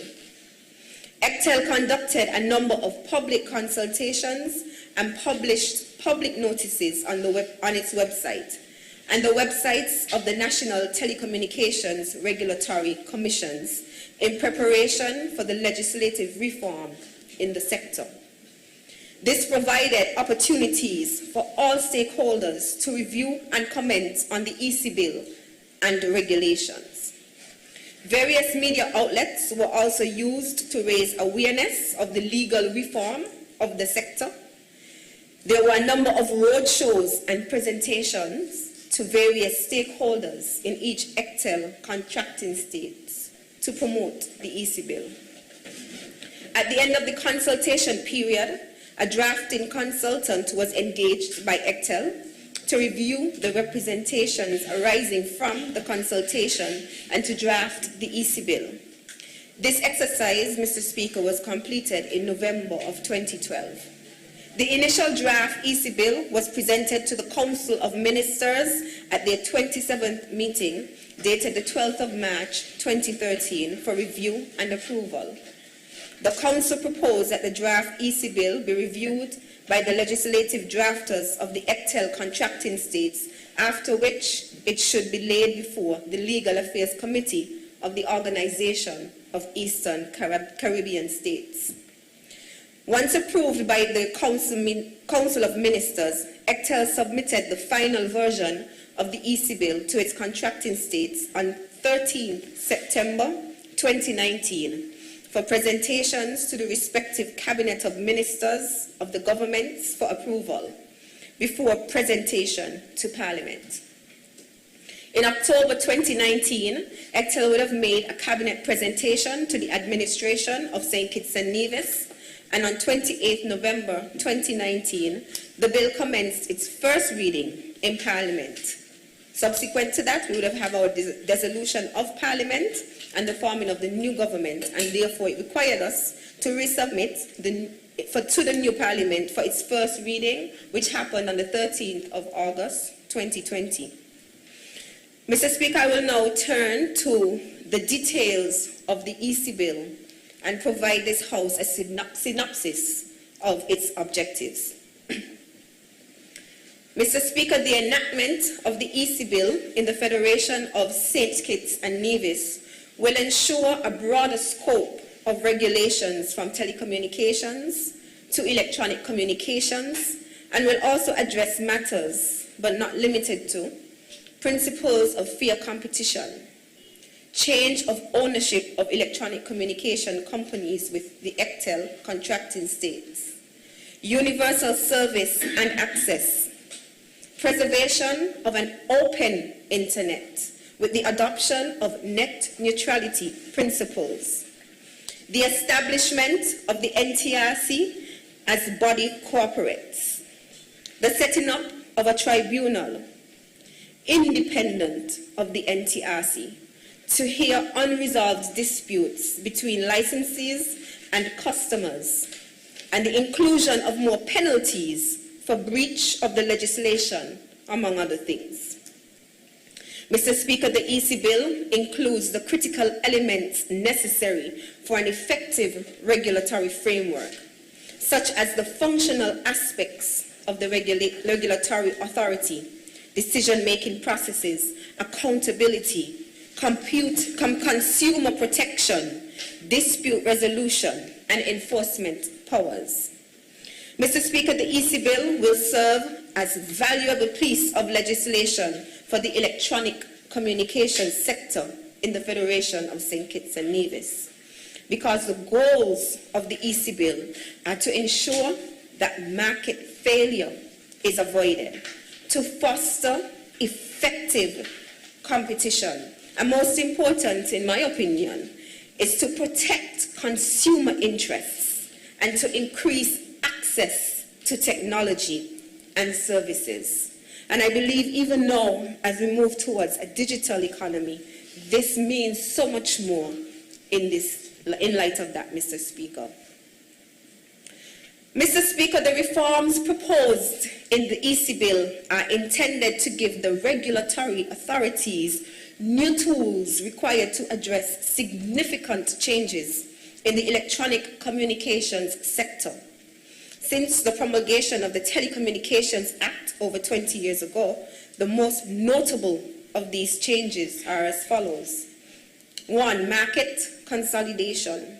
Mr. Speaker, in the past 5 years, there have been a number of mergers and acquisitions in the electronic communications sector. The most recent and far-reaching is the merger of the parent companies of Cable and Wireless and Columbus Communications in some of the Eptel contracting states. The result of this merger is that in Grenada, St. Lucia, and St. Vincent and the Grenadines, the island-wide fixed network infrastructure is now owned and operated by one operator, creating a near monopoly in fixed voice, broadband, and video services. Under the current Telecommunications Act, the Minister and the NTRC have very limited power to review change of ownership licensed service providers or to impose any conditions on the merging entities.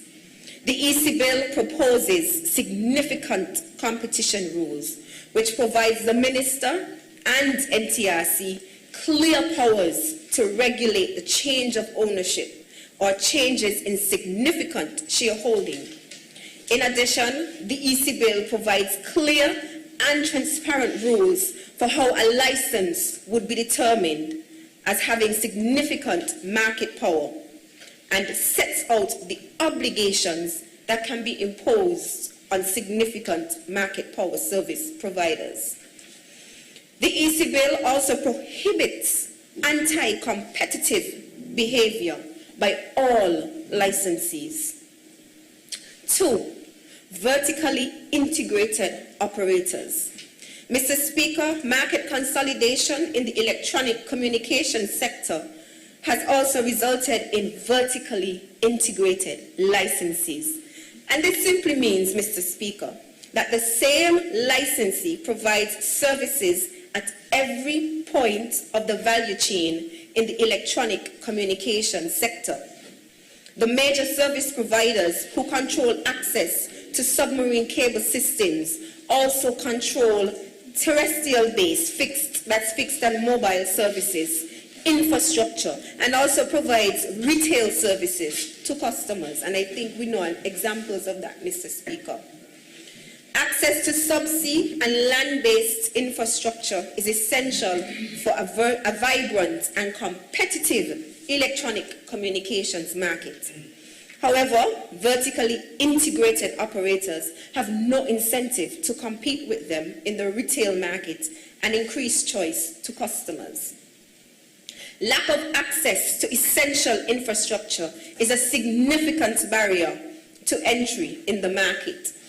The EC bill includes clear provisions which will allow the NTRC to determine when and how vertically integrated operators are to provide access to essential infrastructure, thereby eliminating bottlenecks and barriers to entry and enabling competition in the electronic communications market. 3. Consumer protection and quality of service. Mr. Speaker, the current Telecommunications Act is silent on the very important issue of consumer protection. This means that the NTRC have very limited ability to impose obligations on licensees related to the terms and conditions under which they provide service to consumers. Currently, the vertically integrated service providers have a very poor reputation for consumer protection and quality of service. The EC bill includes clear powers for the NTRC to regulate the terms and conditions under which service is provided to the public to ensure fair offerings and quality of service to consumers. It will also allow customers to lodge complaints online against the service providers. And so to the general public, this bill allows you, if you feel as if your service provider is doing you an injustice in terms of your service, be it mobile, fixed line, broadband, whatever it is, you can complain to the NTRC and have your issues rectified via the NTRC. 4. Enhanced powers of the NTRC. Mr. Speaker, the EC bill also addresses other issues, including providing the NTRC the ability to change their structure to a body corporate, which gives them legal personality, and as a result, enhances their role and powers by granting them specific authority to acquire property in its own name, sets out clearly the funding arrangement for the NTRC, and to promote transparency. Mr. Speaker, penalties. A rule is ineffective if there are no penalties for for its breach. And therefore, Mr. Speaker, the EC Bill augments the provision on offences for non-compliance with the legislation and allows for fixed administrative fines in some instances. And finally, Mr. Speaker, compliance with treaty obligations. Mr. Speaker, the treaty was amended by protocol, which was ratified by all of the Eptel contracting states, with heads of governments depositing the ratification instruments at the OECS Commission. The amended treaty, along with the EC Bill, ensures that Eptel maintains its obligations under the Treaty of 4th May 2000 and its international obligations in relation to telecommunications regulation, namely, 1, to promote fair and efficient market conduct and sustainable competition between electronic communication providers. 2, to encourage, promote, and facilitate and otherwise assist in the establishment, development, and expansion of the electronic telecommunications sector of contracting states, Mr. Speaker, which we have found in these COVID-19 times to be proven to be very essential. 3, to establish licensing systems that are responsive to the changes within the electronic communication sector. 4, recommend effective regulation of prices, terms, and conditions for the provision of electronic communication and broadcasting services. And finally, 5, to improve the effective and efficient use of spectrum. And I know we've heard a lot about spectrum, especially as it relates to the ham radio and SCEDEC issue, which is being addressed, as we would have said numerous times. Structure and contents of the EC Bill, Mr. Speaker. Mr. Speaker, the following is an outline of the EC Bill, which demonstrates how it has enhanced the Telecommunications Act. In Part 1 of the bill, Mr. Speaker,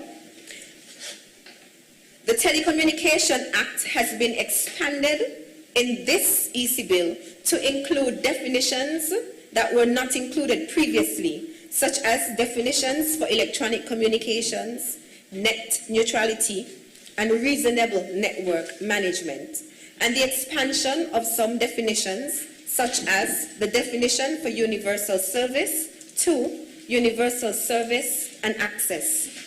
Part 2, Mr. Speaker, speaks to powers and duties of the minister. Mr. Speaker, this section was retained, which gives the minister the power to pass regulation relating to the legislation. Part 3, the National Telecommunications Regulatory Commission. Mr. Speaker, under this part of the EC Bill, the NTRC is to be a body corporate with authority to contract, to sue, and to be sued in their own name and to hold property. Under the Telecommunications Act, the NTRC is a statutory body. The areas of expertise required to serve as a commissioner has been expanded to include knowledge of competition, project management, business administration, and regulatory experience, amongst other things. Mr. Speaker, this part of the EC Bill also makes an allowance for the use of ad hoc advisory committees by the Commission. It also sets the ground for dismissal of commissioners, introduces rules for secrecy and confidentiality, sets rules in relation to the submission of budgets and work plans, exempts the Commission from taxes and levies.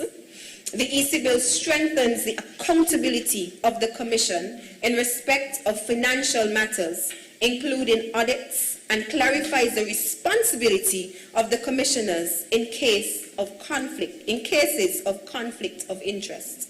It also expands the scope of possible exemptions from the Act to include exemptions from licensing for health and public safety services, and for the first time grants authority to the minister to exempt certain recognized entities like health and fire services from having to pay fees associated with spectrum authorization.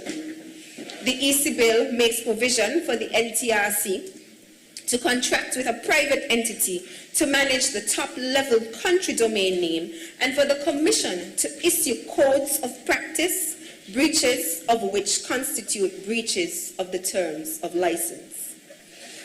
Mr. Speaker, Part 4 of the bill, which speaks to licensing authorization of electronic communications, sets out a clear and detailed procedure for the application, review, and grant of licenses and removes this process from the regulations, incorporating them into the draft bill.